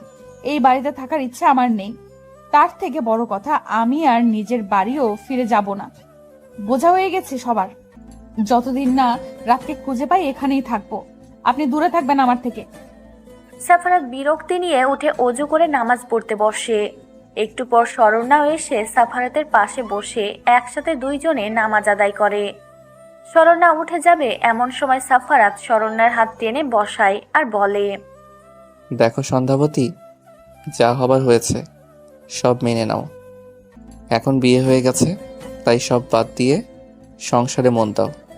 আর প্লিজ যাই করো না কেন, আম্মু আব্বুর সাথে খারাপ ব্যবহার করো না কখনো। তোমাকে নিজের মেয়ের মতোই ভালোবাসবে, তাদের কোনো মেয়ে নেই। আর সেই তুমি রাতকে খুঁজতেছো, চিনবেও না, বড় হইছে। তাহলে রাতের জন্য অপেক্ষা করে কি হবে বলো? শরণ্যা আর কিছু না শুনে চিল্লিয়ে ওঠে। তার এসব ভালো লাগতেছে না। রাত ছাড়া সে কাউকে মেনে নিতে পারবে না। রাত তো বলেছিল সে ফিরে আসবে। আজ বউ ভাত, দুই জায়গাতেই তাই রূপ ওরা কেউ আসতে পারবে না। অনেক ধুমধাম করেই দুই বাড়িতে সব সম্পূর্ণ হয়। শরণ্যা সাফারাতের বাবা মার সাথে কোনো খারাপ ব্যবহার করে না, কিন্তু সাফারাতকে সহ্য করতেও পারে না। রাতে সাফারাতের আরো বন্ধুরা আসে, তারা থেকে যায় ওদের বাসায়। সবাই মিলে রাতে যখন আড্ডা দেয় তখন একটা মেয়ে সে সাফারাতকে জড়িয়ে ধরে, ফুপিয়ে কেঁদে ওঠে আর বলে, সাফারাত তুমি এটা কিভাবে করতে পারলে বলো? তুমি তো বলেছিলা আমাকে বিয়ে করবা, তাহলে কেন এই মেয়েটাকে বিয়ে করলে? তুমি কথা দিয়ে কথা রাখো না কেন? তুমি এই মেয়েটাকে ডিভোর্স দিয়ে দাও প্লিজ, আমি তোমাকে ছাড়া বাঁচবো না।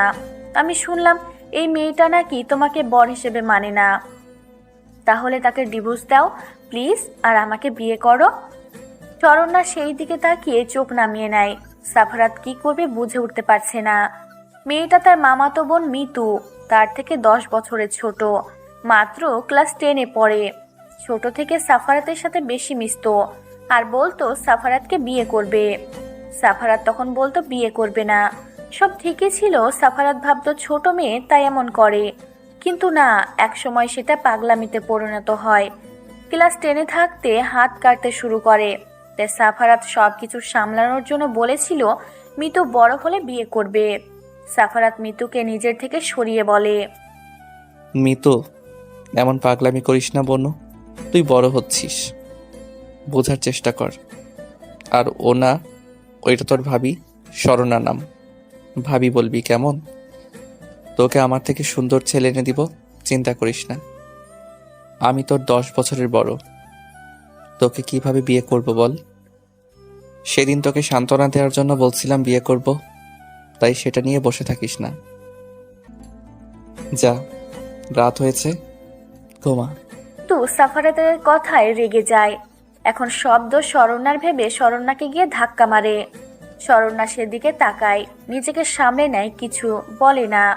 শরণ্যা চুপ থাকাতে মিতু আরো রেগে গিয়ে শরণ্যাকে থাপ্পড় মারে 3-4টা। শরণ্যা গালে হাত দিয়ে চুপ করে থাকে, তবুও একটা টু শব্দ করে না। সবাই অবাক হয়ে শরণ্যার দিকে তাকায়। মিতু আবার মারতে যাবে তার আগে শরণ্যা হাত ধরে নিজের সাথে জড়িয়ে নেয়। মিতু এবার আবার কান্না করে দেয়। শরণ্যা এবার মিতুর মাথায় হাত দিয়ে বলে, তুমি আমার অনেক ছোট, তাই তুমি করেই বললাম কান্না বন্ধ করো। আমি তোমার সারাফাতকে তোমার থেকে কেড়ে দিব না, কথা দিলাম। আমার উপর বিশ্বাস রাখতে পারো, তোমার মতো আমি অন্য কাউকে ভালোবাসি। আমি নিজে কথা দিলাম তোমাকে সারাফাতের সাথে বিয়ে দিব। আমি অন্যদের মতো বিয়ে দিয়ে পালিয়ে যাই না, নিজের কথার গুরুত্ব বুঝি আর রাখিও। শরণ্যার কথায় মিতু শান্ত হয়। সাফারাত রেগে যায় অনেকটা, কিন্তু কিছু না বলেই চলে যায় নিজের রুমে। আর মনে মনে ভাবে যে সাফারাত কি ভুল করতেছে। এখন শরণ্যাকে সত্যিটা বলে দেওয়া উচিত ছিল, নয়তো সামনে কিছু ঘটবে যা কারোর জন্য ভালো হবে না। সাফারাতই তো রাত, সেটা জানলে কি শরণ্যা মিতুকে কথা দিত? সাফারাতের মাথা কাজ করা বন্ধ করে দেয়। সাফারাত শুয়ে শুয়ে এসব ভাবতেছে আর শরণ্যার জন্য অপেক্ষা করতেছে। অনেক অপেক্ষার পরও শরণ্যা রুমে না আসায় বাহিরে বের হয়। পাশের রুমের দরজা খোলা দেখে তাকাই দেখে শরণ্যার মিতু একসাথে শুয়ে আছে, তাই নিজের রুমে গিয়ে শুয়ে পড়ে। সকালে শরণ্যা ঘুম থেকে উঠে নিচে গিয়ে রান্নাঘরে যায়। গিয়ে দেখে তার শাশুড়ি মা রান্নাঘরে রান্না করার জন্য সব রেডি করতেছে। শরণ্যাকে দেখে বলে, আরে মা, তুই এখানে কি করিস? তোকে কে আসতে বলছে? তুই নতুন বউ, তুই এত সকালে এখানে কি করিস? যা নিজের রুমে যা, তোর বাবাই দেখলে আমাকে বকাবকি করবে। আমি কফি বানিয়ে দিচ্ছি, সাফরাতকে নিয়ে গিয়ে দে। আর তোর বাবাইকেও। মিতু কই আছে? ওকেও ডেকে ওঠা একটু, ওর সামনে পরীক্ষা, বাসায় দিয়ে আসতে হবে। তুই যা, গিয়ে ড্রয়িং রুমে বস। আরে না মা, কি বলো? তুমি না কাল বললা আমি তোমার মেয়ে, তাহলে নতুন বউ হলাম কিভাবে? আর ভালো লাগতেছে না রুমে বসে থাকতে, তাই তোমাকে হেল্প করতে চলে আসলাম। চিন্তা করো না, আমি সব রান্না করতে পারি। বাপের বাসায় বসেছিলাম না, রান্না করতাম মাঝে মাঝে আমি, তাই সব শিখে নিয়েছি। তুমি এক কাজ করো, কি কি করব বলে দাও, আমি করে নিচ্ছি। স্বর্ণা জোরাজোরে করতে লাগে সালমা বানুর সাথে, তাই উনিও আর কিছু বলে না। দুইজন মিলে রান্না করে। এর মধ্যে সাফারাত আর মিতুকে কফি দিয়ে আসছে কাজের লোক। রান্না শেষে যখন স্বর্ণা রুমে যাবে তখন সালমা বলে ওঠে, শরণ্যা, একটা কথা বলি মা তোকে। দেখ, আমার ছেলে তোকে পছন্দ করেই বিয়ে করেছে, তুইও মেনে নে। ভালোবাসা হারাস না। আমার ছেলে কখনো কোনো কষ্ট পেতে দিবে না তোকে, এটা বিশ্বাস রাখতে পারিস। আমি জানি আমার ছেলে কেমন, সেই দিক থেকে তোকে বলতেছি, ঠকবি না কখনো আমার ছেলের কাছে। ওকে মেনে নেওয়ার চেষ্টা কর, দেখবি অনেক সুখী হবি। সালমা বানুর কথায় স্বর্ণা অনেকটা রেগে যায়, কিন্তু নরম সুরে কিছু কথা বলে, যা শুনে সালমা বানু অনেকটা অবাক হয়ে স্বর্ণার যাওয়ার দিকে তাকায় থাকে আর মনে মনে বলে, এই মেয়েটা কি পাগল হয়েছে? না, মানুষ ভালোবাসা ঠিক, কিন্তু এ ছোটবেলার ভালোবাসা নিয়ে পড়ে আছে। আর এই সাফরাতকে নিয়েও পারি না। বললে কি হয়, ওই রাত আর ওই মেয়ে দিন দিন যে পাগলামি করতেছে, সাফরাত সত্যি কথা না বললে কোন দিন জানি এই বাড়ি ছেড়ে চলে যাবে।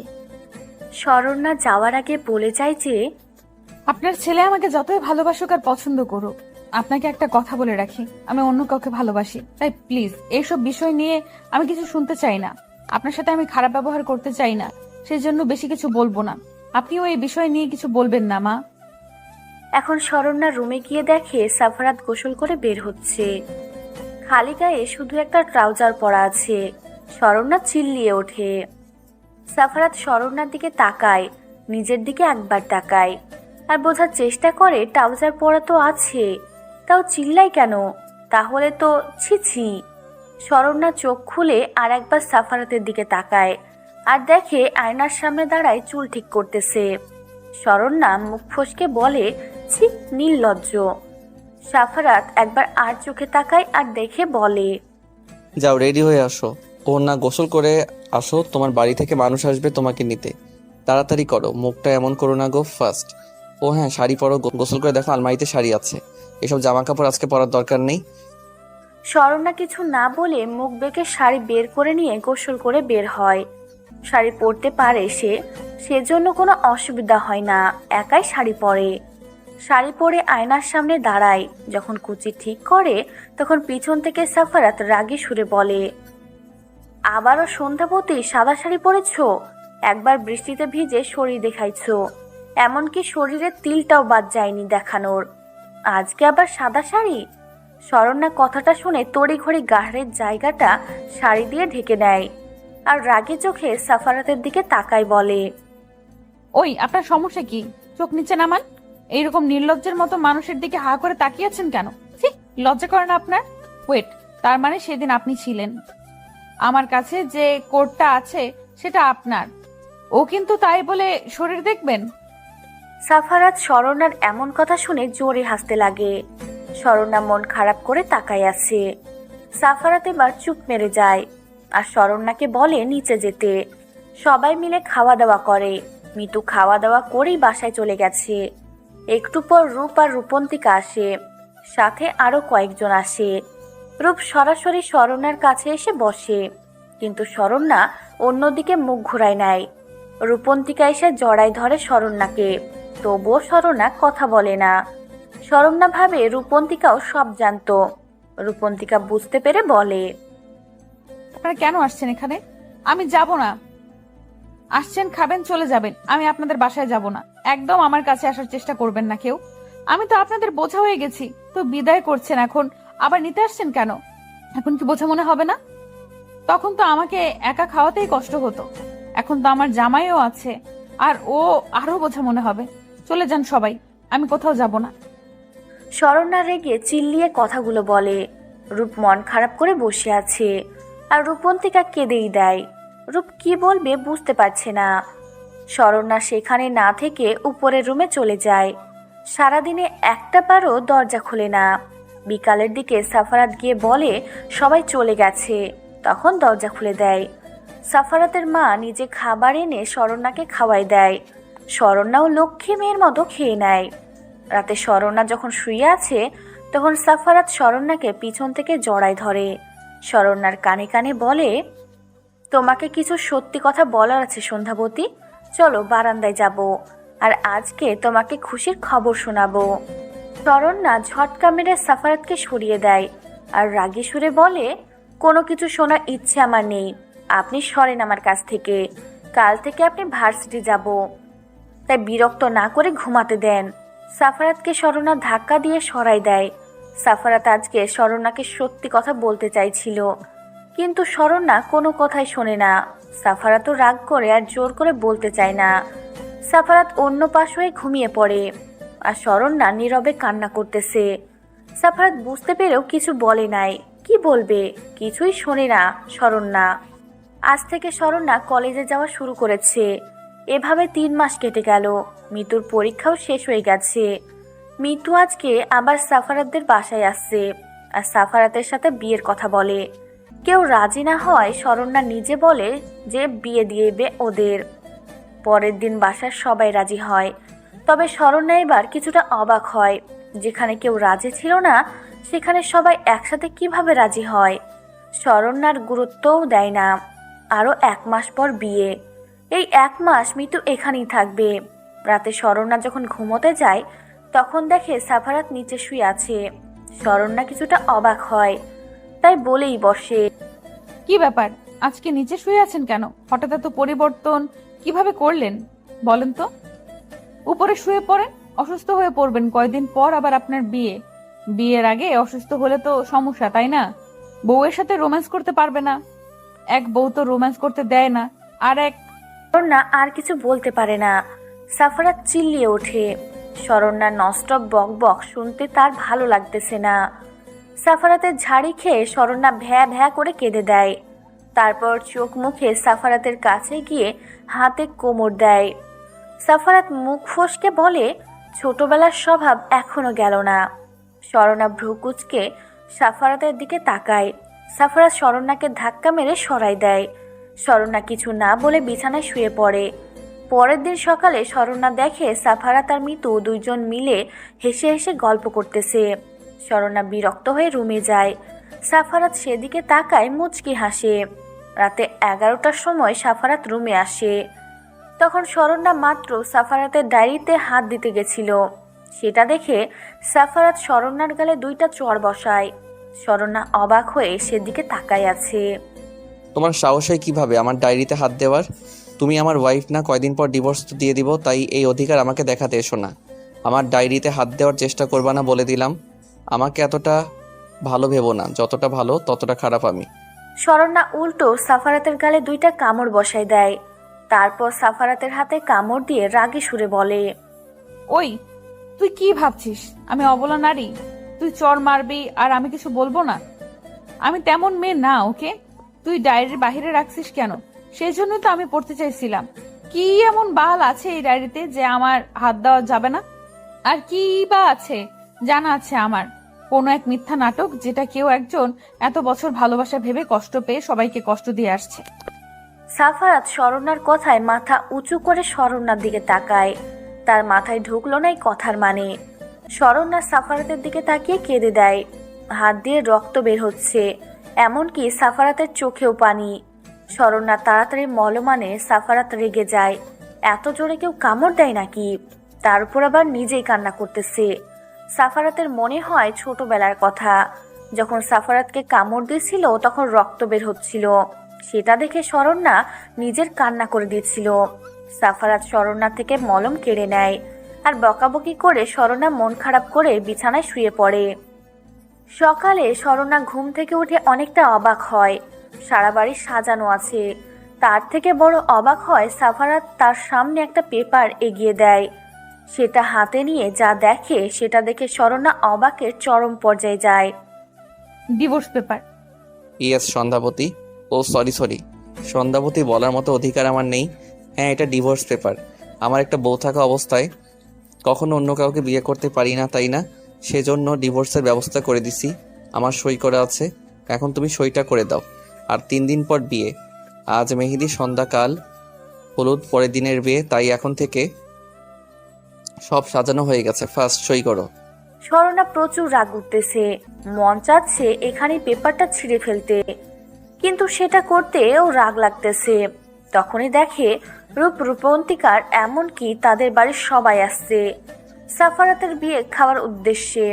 স্বর্ণা এখনো কারোর সাথে কথা বলে নাই। সাফারাত তাড়া দিচ্ছে বারবার সই করার জন্য। স্বর্ণা একবার চোখ বন্ধ করে জোরে নিঃশ্বাস নিয়ে সই করে দেয়। সাথে সাথে সাফারাত পেপারটা কেড়ে নেয়। তারও রাগ উঠতেছে, কিন্তু কিছু করার নাই। পিছন থেকে রূপ ডেকে ওঠে। শরণ্যা, তুই মনে রাখিস কত বড় ভুল করলি, এর মাসুল তোকে দিতে হবে। মানুষ চিনতে ভুল করলি তুই।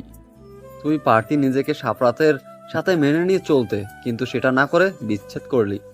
বিচ্ছেদ কিন্তু সুখের না। জীবনের সিদ্ধান্ত নিতে গিয়ে তুই ভুলটাই নিলি। স্বর্ণা কথাগুলো শুনে মুচকি হেসে রুমে গিয়ে তার ড্রেস চেঞ্জ করে রুম থেকে বের হয়। এখানে তার নিজস্ব কোনো কাপড় নেই, সব সাফারাতের দেওয়া, তাই সে কোনো জামাই নেয় না। শুধু গায়ে পরে থাকা 3 পিস আর নিজের ফোনটা হাতে নিয়ে বের হয়। সবাই তাকায় বুঝতে পারে স্বর্ণা বাড়ি ছেড়ে যাচ্ছে, তবে কেউ বাধা দেয় না। মিতু দৌড়ে স্বর্ণার সামনে এসে দাঁড়ায়। কিছু বলতে গেলে সাফারাত বাধা দেয়। স্বর্ণা মিতুয়ের গালে হাত দিয়ে বলে, মৃত্যু সুখে থেকো, আর আমার রাত সরি তোমার সারাফাতকে সুখে রেখো। আমি কি বলেছিলাম তোমাকে যে আমি কথা দিয়ে কথা রাখি, আমি অন্য কারো মতো না। কিন্তু দেখো, তোমার প্রিয় জিনিসটা তোমাকে উপহার দিলাম, দুজনেই ভালো থেকো, আমি আসি। সাফারাত স্বর্ণার কথায় কিছুটা অবাক হয়, কিন্তু কিছু বলতে চেয়েও পারে না। এখন তার নিজেরই বিরক্ত লাগতেছে। স্বর্ণা যখন বাড়ি থেকে বের হয়ে যায়, তখন পিছন থেকে তার মা বলে ওঠে, বাড়িতে তালা দেওয়া আছে, কই যাবি? চাবি দিতে পারবো না তোকে, বাসায় কেউ নাই, তাই এখানেই থাক, একসাথে বিয়ে খেয়ে যাব আমরা। স্বর্ণা পিছন ফিরে তাকাই চলে যেতে লাগে। তখন কি মনে করে আবার পিছন ফিরে আসে আর বলে, মনে রাখবেন, আপনাদের সাথে আমার সম্পর্ক সেদিনই শেষ করছি যেদিন আমার বিরুদ্ধে আমাকে বিয়ে দিছেন। তাই এই সম্পর্ক কখনো ঠিক করব না আমি। আমাকে ঠিক করে বোঝালে আমি ঠিকই বুঝতাম, কিন্তু না, আপনারা সব জেনে বুঝে আমার সাথে বেইমানি করছেন। এমনকি সারাফাত এই বিষয়ে এইসব জানার পরও। তাই আমি আপনাদের বাসায় যাচ্ছি না, আমি নিজের ঠিকানা খুঁজে নিতে জানি। ভালো থাকবেন, আর কখনো দেখা হবে না আপনাদের সাথে। স্বর্ণা চলে যাওয়া মাত্র সাফারাত রেগে পেপার ছিঁড়ে ফেলে আর রেগে চিল্লিয়ে বলে, দেখ রূপ, তোর বোনের অ্যাটিচিউড দেখ। খুব ভাবনা তোর বোনের, শেষ প্ল্যানটাও কাজ করলো না। তোর বোন তো এই বাড়ি ছেড়ে চলে গেল, এখন কি হবে? আমার মাথা কাজ করা বন্ধ করে দিয়েছে, এসব আর ভালো লাগতেছে না। আমার ভাবতে অবাক লাগছে যে এই মেয়ের সাথে আমি ছোটবেলায় 1.5 বছর সময় কাটাইছি। এটা কি সেই মেয়ে? এমন জেদি ছিল না কখনো। মন চাচ্ছে এখনই ওরে গলা টিপে মারি, শয়তান মেয়ে একটা। কুল বেবি কুল, সব ঠিক হয়ে যাবে, চিন্তা করিস না। আর দোস্ত, তোকে বারবার বলতেছিলাম যে স্বর্ণার এক কথার মানুষ, ও রাত ছাড়া কিছুই বোঝে না। আর তুই কি না, তোর এই অ্যাটিটিউড কমা। তুই বলতে পারতেছিস যে তুই রাত না, তাহলে কি করলি তুই যে তোকে যেন নিজে চিনে নেয়? এখন আমি বলি দোষ তোর, কারণ তুই তো ছোটবেলার কথা ভুলে গেছিলি। আর সেই তুই কি না এখন অন্যরকম জেদ খাটাচ্ছিস। আমার কি মনে হয় জানিস, স্বর্ণা সত্যিটা জানার পর কখনো তোকে মানবে না। ওই বাল, কোন সত্যি? হ্যাঁ মানলাম আমি মনে রাখি নাই ছোটবেলার কথা, ছোটবেলার প্রতিশ্রুতি, কিন্তু সেই জন্য কি আমার দোষ? নাকি আমি শহরে আসার পর সব ভুলে গেছিলাম? সেদিন আমার ছবিটা দেখে আমার সব মনে পড়ে। কই, তোর বোনেরও দোষ আছে, সে নাকি রাতকে ভালোবাসে, তো চিনতে পারলো না কেন আমাকে বল? আর কখনো জানবেই না যে আমি সব ভুলে গেছিলাম, কখনো বলবো না। ওরে বলবো আমি দেখতে চাচ্ছিলাম যে ও রাতকে কতটা ভালোবাসে। যা সর, নেক্সট প্ল্যান কর, নয়তো লাত্তি খাবি সবাই। কারণ আমার সন্ধ্যাবতীকে ডিভোর্স দিয়ে দিলাম তোদের প্ল্যান মতো। তোর কপাল খারাপ হতে পারে, সন্দেহ নাই। ও জানলে কখনো তোকে বিয়ে করবে না, কারণ ও যাকে সেই ছোট থেকে ভালোবেসে এসেছে সেই তাকে ভুলে গিয়ে এটা জানলে ওর কতটা খারাপ লাগবে তুই বুঝতে পারতেছিস? যদি হতো যে তুই বিয়ের সময় ওর পরিচয় দিয়ে বিয়ে করেছিস, তাও হয়তো মেনে নিত, কিন্তু তুই সেটা না করিস। আর এখন তুই তার সাথে খারাপ ব্যবহার করছিস। তবে যাই হোক, কি আর করার, বিয়ের আবার দেব, চিন্তা করিস না। নেক্সট প্ল্যান এটা, ওকে? সবাই ওকে বলে হেসে ওঠে। মিতু মন খারাপ করে বসে থাকে। সাফারাত গিয়ে হালকাভাবে মিতুকে জড়াই নিয়ে বলে, ব্যাপার কি? আমার ছোট বউ দেখি রাগ করে আছে। আমার ছোট বউ দেখি অনেক বড় হয়েছে, বুঝতে শিখেছে। বউ, মন খারাপ করে থেকো না কেমন? তোমার জন্য রুমে অনেক চকলেট আছে, যাও খেয়ে নাও। ও না, সকালে তো কেউ খাওনি, আগে খাও যাও।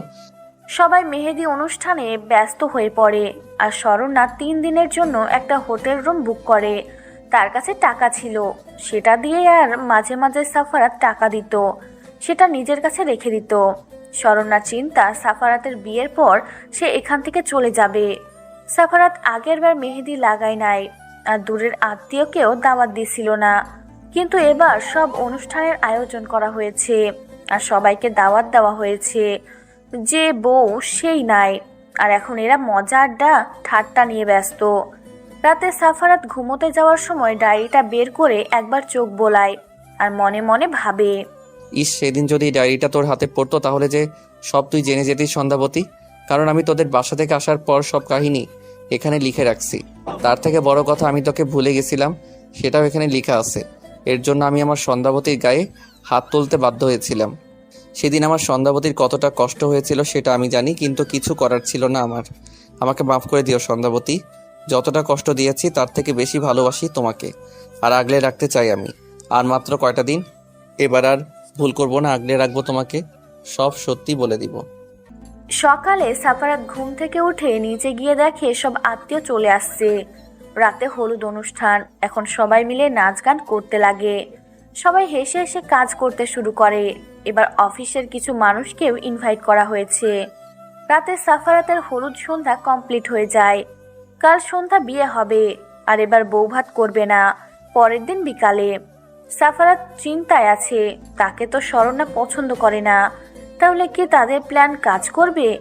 এদিকে রূপ তাকে চিন্তা করতে বারণ করে আর বলে এই প্ল্যান কাজ না করলে এই প্ল্যান কাজে আসবে।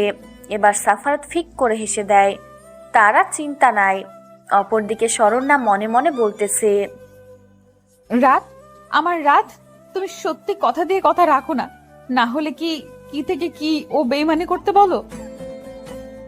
আমার রাত তো এমন ছিল না। রাত, সরি, হ্যাঁ সারাফাত, তোমারও তো নিশ্চয়ই এতক্ষণে বিয়ে হয়ে গেছে। তাহলে তাহলে আমার বেঁচে থেকে কি বা লাভ বলো?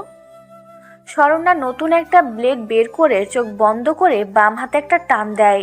চোখ খুলে দেখে রক্ত পড়তেছে, তবে এতটাও গভীরভাবে কেটে যায় নাই বুঝতে পারলো। আবার একটা জোরে টান দেয়, রক্তের ছিটা এবার গড়িয়ে পড়তে লাগে। সাথে চোখের পানি আর একটা টান দিবে তার আগেই ফোন বেজে ওঠে। ফোনের দিকে তাকায় দেখে একের পর একটা ফোন আসতে লাগছে, প্রায় 20টা প্লাস ফোন হয়ে গেছে। একবার হাতের দিকে তাকায়, ফোনটা কাঁপা কাঁপা হাতে উঠায়। রূপের নাম্বার থেকে ফোন আসছে। ফোনটা ধরে কানে রাখা মাত্র রূপের কথা শুনে ফোনটা হাত থেকে দূরে ছিটকে পড়ে। শরণ্যা যখন ফোনটা রিসিভ করে কানে দেয় তখন ওই পাশ থেকে কান্নার সুরে ভেসে আসে, শরণ্যা, তুই কই যাচ্ছিস? যত তাড়াতাড়ি সম্ভব সাপরাতদের বাসায় আয়, সাপরাত অ্যাক্সিডেন্ট করেছে হয়তো। শরণ্যার আর কিছু শোনে না, তার আগেই হাত থেকে ফোনটা পড়ে যায়। সাফারাতের কিছু হলে তো সে বাঁচবে না। বড্ড ভালোবাসে যে তার রাতকে, সে তো জানে সাফারাতে তার রাত। শরণ্যা কোনো রকম ফোনটা উঠাই নিয়ে দৌড়ে রুম থেকে বের হয়।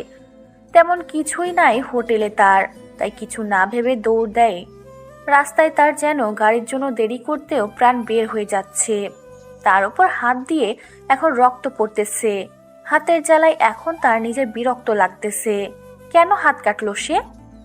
এইদিকে রূপ ফোন কেটে যাওয়ায় কিছুটা ভয় পেয়ে যায় আর ভাবতেছে শরণ্যা কি বুঝে গেল যে এটা মজা ছিল। সাফারাত রাগী চোখে তাকায় রূপের দিকে। তাদের প্ল্যান ছিল মিথ্যা কথা বলে শরণ্যাকে নিয়ে আসবে, বলবে যে সাফারাত অ্যাক্সিডেন্ট করেছে। তখন আসতে না চাইলে বলবে যে রূপন্তিকাও ছিল সেই গাড়িতে, তখন নিশ্চয় আসতো এখানে। আর তখন শরণ্যা বা সাফারাতকে বিয়ে করতে রাজি না হলে সব সত্যি বলবে যে সাফারাতই হলো আসল রাত। কিন্তু শরণ্যা ফোন কেটে দেওয়ায় সবাই ভাবে আর আসবে না শরণ্যা। সাফারাত এবার রূপকে ধাক্কা মেরে বলে, দেখ ভাই, আজকে তোর খবর আছে। তোর আবাল মার্কা প্ল্যানের জন্য যদি আমার সন্ধ্যাবতী আমার কাছ থেকে দূরে যায় তখন কিন্তু তুই আর বেঁচে থাকবি না, মেরে দিব তোকে।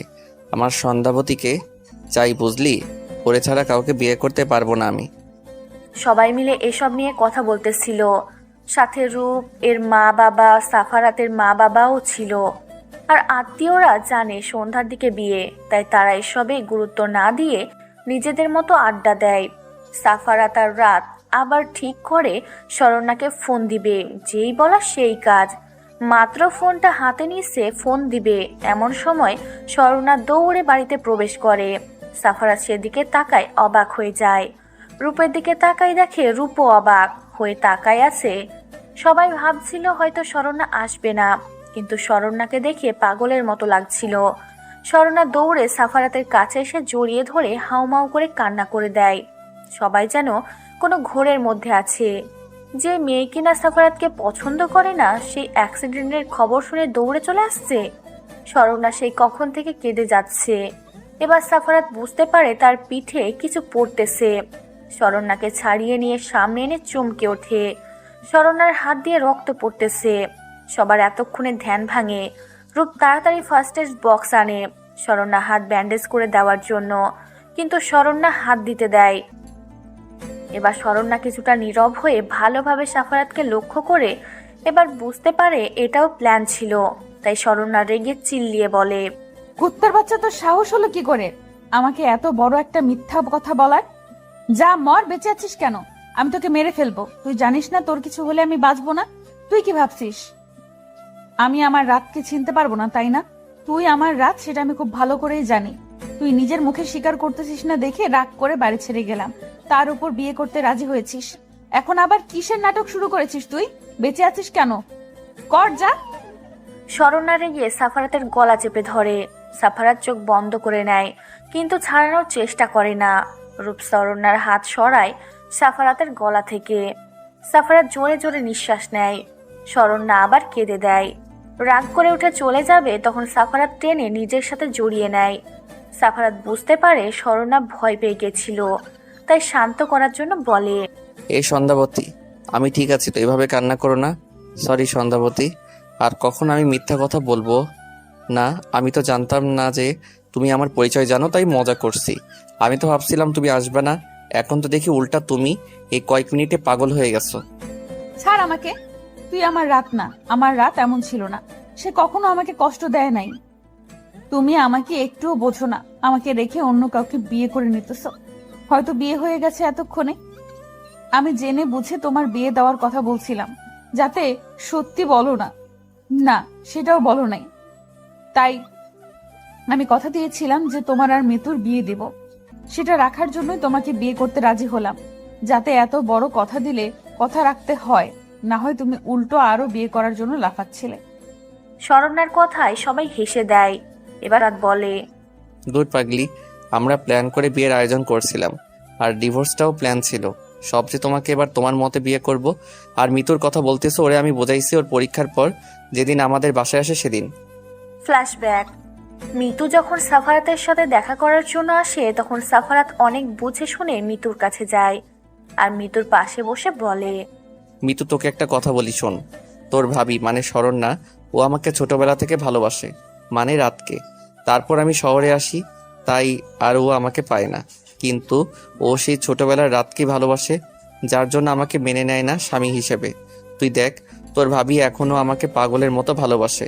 ভালোবাসা জোর করে নাই, ভালোবাসা আদায় করতে হয়। তুই কিন্তু আমাকে ভালোবাসিস না, এটা তোর আবেগ আর জেদ। না হলে দেখ, কখনো জেদ করতিস না। তুই বল, তোকে কেউ ভালোবাসে না, তার পিছনে পড়ে থেকে তোর কি লাভ? তুই তো আমার বোন হোস, তাই না? আচ্ছা, তোকে বোন বললে রাগ করিস, সেটাই তো, তাই না? এবার ছোট বউ বলে ডাকবো, কেমন? ধন্যবাদ ভাইয়া। হিহি থুক্কু জামাই এইভাবে বোঝানোর জন্য। সরি ভাইয়া, তোমাকে অনেক জ্বালিয়েছি, আর জ্বালাবো না। এবার ছোট বউ হিসেবে জ্বালাবো। হিহি। আচ্ছা ভাইয়া, একটা প্ল্যান করি। তুমি আমাকে বিয়ে করতে মানে ভাবি তো তোমার আমার সাথে বিয়ে দিতে চাইবে। প্রথমে রাজি হবা না, পরে রাজি হবা। আমরা ভাবির সাথে গেম খেলবো, পরে বিয়ের দিন ভাবিকে তুমি বলবা তুমি রাত। তারপর তোমরা আবার বিয়ে করবা, কারণ তখন আমি বিয়েতে ছিলাম না, আনন্দ করতে পারিনি। Please please. বর্তমান। সাফারাত বলতে লাগে, তাই আমিও আর না করতে পারিনি ওর কথা রাখার জন্য এসব প্লেস, বুঝলে? আর তুমি হাত কাটবা, সেটা কে জানতো? কি অবস্থা হয়েছে হাতের বলো তো? এমন পাগলামি কেউ করে নাকি? আর তুমি যখন জানতে যে আমাকে বলো নাই কেন? আর কবে জানতে পারছো যে আমি রাত? সাফারাত আর কিছু বলতে যাবে, কিন্তু তার আগেই একটা চড়ের শব্দে সেদিকে তাকায় যে কে কাকে চড় মারছে। সাফারাত সেদিকে তাকায় অবাক প্লাস ভয় পেয়ে যায় আর ঢোক গিলে উঠে পড়ে পালানোর জন্য, কারণ চড়টা শরণ্যা মারছে, তাও আবার রূপের গালে। সাফারাত ভালোভাবেই জানে শরণ্যা যদি রূপকে মারতে পারে তাহলে তাকে কামড় দিয়ে শেষ করবে। এই ভেবে সাফারাত উঠে দৌড় দেয় নিজের রুমে। এইদিকে শরণ্যা রেগে আছে রূপ ফোন দিয়ে মিথ্যে বলল কেন, যার কারণে ছোট হয়ে রূপের গায়ে হাত তুলেছে। রূপ বোকার মতো তাকায় আছে শরণ্যার দিকে। রূপ কিছু বলতে যাবে তার আগেই শরণ্যা পাশ থেকে একটা লাঠি উঠায় নেয়। সেটা দেখে রূপ ভোঁ দৌড় মারে। এবার শরণ্যা ফিরে মিতুর দিকে তাকালে মিতুও দেয় এক দৌড়। রূপন্তিকা ভাবতেছে সে কি করবে, বেচারা ভয় কেঁদে দেয়। এবার সবাই পেট চেপে হাসতে শুরু করে। শরণ্যা এবার হেসে দেয়, হাসতে হাসতে নিচে বসে পড়ে। কিছুক্ষণ পর সাফারাত উকি দিয়ে দেখতেছে যে নিচের সব নীরব হয়েছে নাকি। দেখে সবাই বসে গল্প করতেছে। তখন সাফারাত নিচে আসতে যাবে, সেই সময় রূপও নিচে আসতেছিল। দুইজন ধাক্কা লেগে ধড়াম করে নিচে পড়ে। সবার মাঝে আর এক দফা হাসির রোল পড়ে যায়। সাফারাত আর রূপ দুইজনকে বকাবকি করে নিচে এসে সবার সাথে বসে। ওই কাজী সাহেব, আচ্ছা চল আগে তোদের বিয়েটা দেওয়া হোক। বাহ, কি ভাগ্য, দুইবার তোরা বিয়ে করতেছিস। আহা, আমি যদি পারতাম। আচ্ছা সব পরে। আর শরণ্যা, এখন বেঁকে না বসে যা সেজে গুজে আয়, পার্লারের লোক আছে, তাড়াতাড়ি কর। সাপরাত, তুইও যা, রেডি হয়ে আয়, আর কেউ বাদরামি করবি না। শরণ্যার সাফারাত লক্ষ্মী ছেলে মেয়ের মতো উঠে চলে যায়। তারপর রেডি হয়ে বিয়ের জায়গায় আসে। আবারও নতুন করে বিয়ে উঠালো হয়। এবার অনেক ফটোশ্যুট করা হয়। আত্মীয়রা সবাই রাতের বাসায় চলে গেছে। সবাই ড্রয়িং রুমে বসে আছে। সবাই আজকে অনেক হ্যাপি। সেখানে সাফারাত আর শরণ্যাও আছে। তখন শরণ্যাকে রূপন্তিকা বলে, শরণ্য, এটা বল যে তুই কিভাবে জানতে পারলি যে সাফারাত ভাইয়াই তোর রাগ? কারণ আমি নিজেও জানতাম না এটা। ভাইয়ার মেহেদি অনুষ্ঠানের দিন জানতে পারছি, সবাই জানতো, জেনে তোর সাথে বিয়ে দিয়েছিল। জানিস না, আমাকে বলে নাই। কারোর সাথে কথা বলবো না রে আমরা, কেমন? কইলাম না কারো লগে কথা। আর শোন, কিভাবে জানতে পারছি আমি? সেটা বিয়ের একদিন পরের কাহিনী, যেদিন রূপ ওরা সাফারাতদের বাসায় আসে। কিন্তু শরণ্যা রুমে গিয়ে দরজা লাগাই দেয়। তখন তার সামনে সাফারাতের ডায়েরিটা পড়ে খুলে পড়ে। বুঝতে পারে এটা রাত।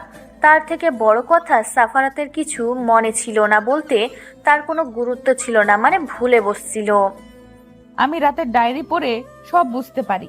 তার থেকে বড় কথা, সারাফাতের উপর আমার সন্দেহ হয় সেদিন থেকেই, যেদিন আমাদের বাসায় গিয়েছিল। ওর হাতে কামড়ের দাগ দেখতে পাইছিলাম। তারপর আমার রুমে নূপুর পাইছিলাম। সব মিলে সারাফাতের উপর সন্দেহ হয়। কিন্তু পরে ভাবি, তাহলে আমাকে বলে না কেন যে সেই রাত? কারণ তার সামনে তো রাতের ব্যাপারে কথা বলছি আমরা। পরে রাতুল নিজেকে রাত বলে দাবি করে। আমিও সারাফাতকে পরীক্ষা করার জন্য বিয়েতে রাজি হই। কিন্তু না, বুঝলাম সারাফাত রাত না, কারণ কোনো রিয়াকশন করতো না। পরে আমি জানতাম না, এরা প্ল্যান করে আমার সাথে সারাফাতের বিয়ে ঠিক করে। বিয়ের দিন রাগ লাগছিল আমাকে না বলে এত কিছু করার জন্য, তাই কারোর সাথে যোগাযোগ রাখছিলাম না। তো আমাকে এমন ইগনোর করতে কেন? কি একটা ব্যবহার করতে আমার সাথে? তাহলে জেনে বুঝে এত কিছু? আমি ভাবতেছিলাম যে তুমি নিজে আমাকে চিনে নাও, তুমি নাকি ভালোবাসো আমাকে, সেজন্য। একদিকে আমি অন্য কথা ভেবে বসেছিলাম যে তুমি চিনবা, আর একদিকে তুমি ভাবতে যে আমি নিজে স্বীকার করি। হাই রে, তুমি পাগল ছাড়া কিছু না, সেটা কি জানো? তোমার 5 বছর বয়সের ছবি আমার কাছে থাকলেও তোমার যখন 11 বছর বয়সের, তখন তো তোমার সাথেই ছিলাম। তো তোমার চেহারা কতটা মিল আছে চিনতে পারবো না কেন? তার উপর কামড়ের দাগ। তবে দাগটা দেখে অবাক হয়েছিলাম, এতে বছর এর আগে এখনো আছে তোমার হাতে। এটার রহস্য কি বলো তো? আরে গ্রাম থেকে আসার পর প্রায় 6 মাস পর এর একটা নজরে আসে, কেমন যেন ভালো লাগতো, তাই নিজে কামড় দিতাম। একসময় দাগটা একেবারে গভীর হয় আর মিশে নাই, এই আর কি। তারপর সবাই আড্ডা দিয়ে নিজেদের রুমে যায়। সাফারাত আর শরণ্যা রুমে এসে দেখে আবার রুমটা সাজানো হয়েছে। শরণ্যা সাফারাতের দিকে তাকায়, মুখ ভেঙচি দিয়ে ওয়াশরুমে গিয়ে ফ্রেশ হয়ে আসে। শরণ্যা বের হওয়ার পর সাফারাত ফ্রেশ হয়ে এসে দেখে শরণ্যা নাই। পরে ফোনে একটা মেসেজের শব্দে ফোন হাতে নিয়ে দেখে শরণ্যা মেসেজ করছে ছাদে যাওয়ার জন্য। সাফারাত ছাদে গিয়ে দেখে শরণ্যা চাঁদের দিকে তাকায় আছে। ভালোভাবে শরণ্যাকে লক্ষ্য করে দেখে আজকে সাদা শাড়ি পরা। সাফারাত মুচকি হাসে, এই সাদা শাড়ি পরা মেয়েটার প্রেমেই তো পড়েছিল সে। সাফারাত শরণ্যার দিকে কিছুক্ষণ তাকায় দেখে শরণ্যার কয়েকটা ছবি উঠায়, তারপর শরণ্যার পাশে গিয়ে দাঁড়ায়। পাশে কারো উপস্থিতি টের পেয়ে শরণ্যার চোখ খুলে সাফারাতকে দেখে পরে আবার আকাশের দিকে তাকিয়ে বলে, জানো রাত, আমি কখনো ভাবিনি আমার রাত আমাকে ভুলে যাবে। আমাকে বাসা থেকে কত বিয়ের কথা বলেছে, একটা কথা বলতাম, আমার রাত ছাড়া কাউকে বিয়ে করব না। সে আমাকে কথা দিয়ে গেছে ফিরে এসে বিয়ে করবে, কিন্তু দেখো তা মাত্র আমার স্বপ্ন। আমার রাত তো সেই কবেই আমাকে ভুলে গেছে। শরণ্যা কথা বলতে বলতেই কেঁদে দেয়। সাফারাত শরণ্যাকে এবার পিছন থেকে জড়িয়ে নেয় নিজের সাথে, আঁকড়ে ধরে ভালোভাবে। পরে শরণ্যার হাত ধরে দোলনাতে বসে নিজের কোলে শরণ্যার মাথা রাখে। শরণ্যাও চোখ বন্ধ করে নেয়। এভাবে কিছুক্ষণ থাকার পর হুট করে সাফারাত শরণ্যাকে কোলে উঠায় নেয়। শরণ্যা ভয় পেয়ে খামচে ধরে সাফারাতকে। সাফারাত শরণ্যার কানে কানে বলে, দুইবার বিয়ে করলাম, একবারও মানে বাসর হয় নাই। এবার মিস করলে সবাই আমাকে গেই ভাববে, তাই চলো হয়ে যাক তোমার কামড়াকামড়ির যুদ্ধ। শরণ্যা সাফারাতের কথা শুনে সাফারাতের বুকে কিল ঘুষি মারতে থাকে। সাফারাত রুমে এসে শরণ্যাকে বিছানায় শুইয়ে দিয়ে দরজা লাগাই এসে দেখে শরণ্যা কোলবালিশ জড়িয়ে শুয়ে আছে। সাফারাত ফিক করে হেসে দেয় আর শরণ্যার রাগে চোখে তাকায়। সাফারাত কোলবালিশ টান দিয়ে শরণ্যার পাশে শুয়ে টেনে নিজের সাথে মিশিয়ে নেয়। বাকিটা তো আমি জানি না। সকালে সাফারাত চোখ মেলে তাকায় দেখে শরণ্যা আয়নায় সামনে বসে চুল মুছতেছে। সাফারাত উঠে জামা নিয়ে ওয়াশরুমে যায়। বের হয়ে শরণ্যার পিছন থেকে জড়িয়ে নিয়ে বলে, এই বাসর তুমি আমার সাথে করেছো নাকি আমি তোমার সাথে সেই ছোটবেলার অভ্যাস এখনো যাই নাই তোমার? সারা রাত কামড়ে আমার শরীরের কি অবস্থা করেছো দেখো তো, পানি পড়লে জ্বলতেছে সারা শরীর। এরপর বোঝাবো কামড় কাকে বলে, দেখে নিও। সাফারাতের কথায় শরণ্যা বাচ্চাদের মতো মুখটা করে। সেটা দেখে শরণ্যাকে তার দিকে করায়। এবার শরণ্যা দুই হাতে সাফারাতের গলা জড়াই ধরে বলে, তোমার সন্ধ্যাবতী আমি। এই সন্ধ্যাবতীর পক্ষে থেকে ভালোবাসার এই দাগগুলো বুঝলে, এটা আমার ভালোবাসার উপহার। ভালোবাসি, খুব ভালোবাসি তোমার সন্ধ্যাবতী তোমাকে। সাফারাত শরণ্যার কপালে চুমু দিয়ে বলে, আমার দেখা সেই সন্ধ্যা রাতের সন্ধ্যাবতী সাদা শাড়িতে তোমাকে যেন এক কল্পনার রাজ্যের পরীর মতো লাগতেছিল। সেই ছোটবেলায় এই আমার সন্ধ্যাবতীর প্রেমে পড়েছিলাম। বাচ্চাদের মতো তোমার কাছে আবদার করেছিলাম আমার বউ হবে, আর তোমাকে সন্ধ্যা রাতে দেখার জন্য নামটা দিয়েছিলাম সন্ধ্যাবতী, আমার সন্ধ্যাবতী। ভালোবাসি তোমার বাচ্চার বাবা হওয়ার জন্য হলেও সারা জীবন তোমাকে পাশে চাই। দুইজনই হেসে উঠে সুখের হাসি। ভালোবাসা ভালোবাসে তাহার সন্ধ্যাবতী, তাহার সন্ধ্যাবতী। এই যে বন্ধুরা, গল্প শেষ করে কমেন্ট না করে চলে যাচ্ছ, এইটা কিন্তু ঠিক না। তাড়াতাড়ি কমেন্ট করো। আর যারা এখনও আমাদের চ্যানেলটি সাবস্ক্রাইব করো নাই, জলদি করে সাবস্ক্রাইব করে আমাদের চ্যানেলের একজন মেম্বার হয়ে যাও প্লিজ।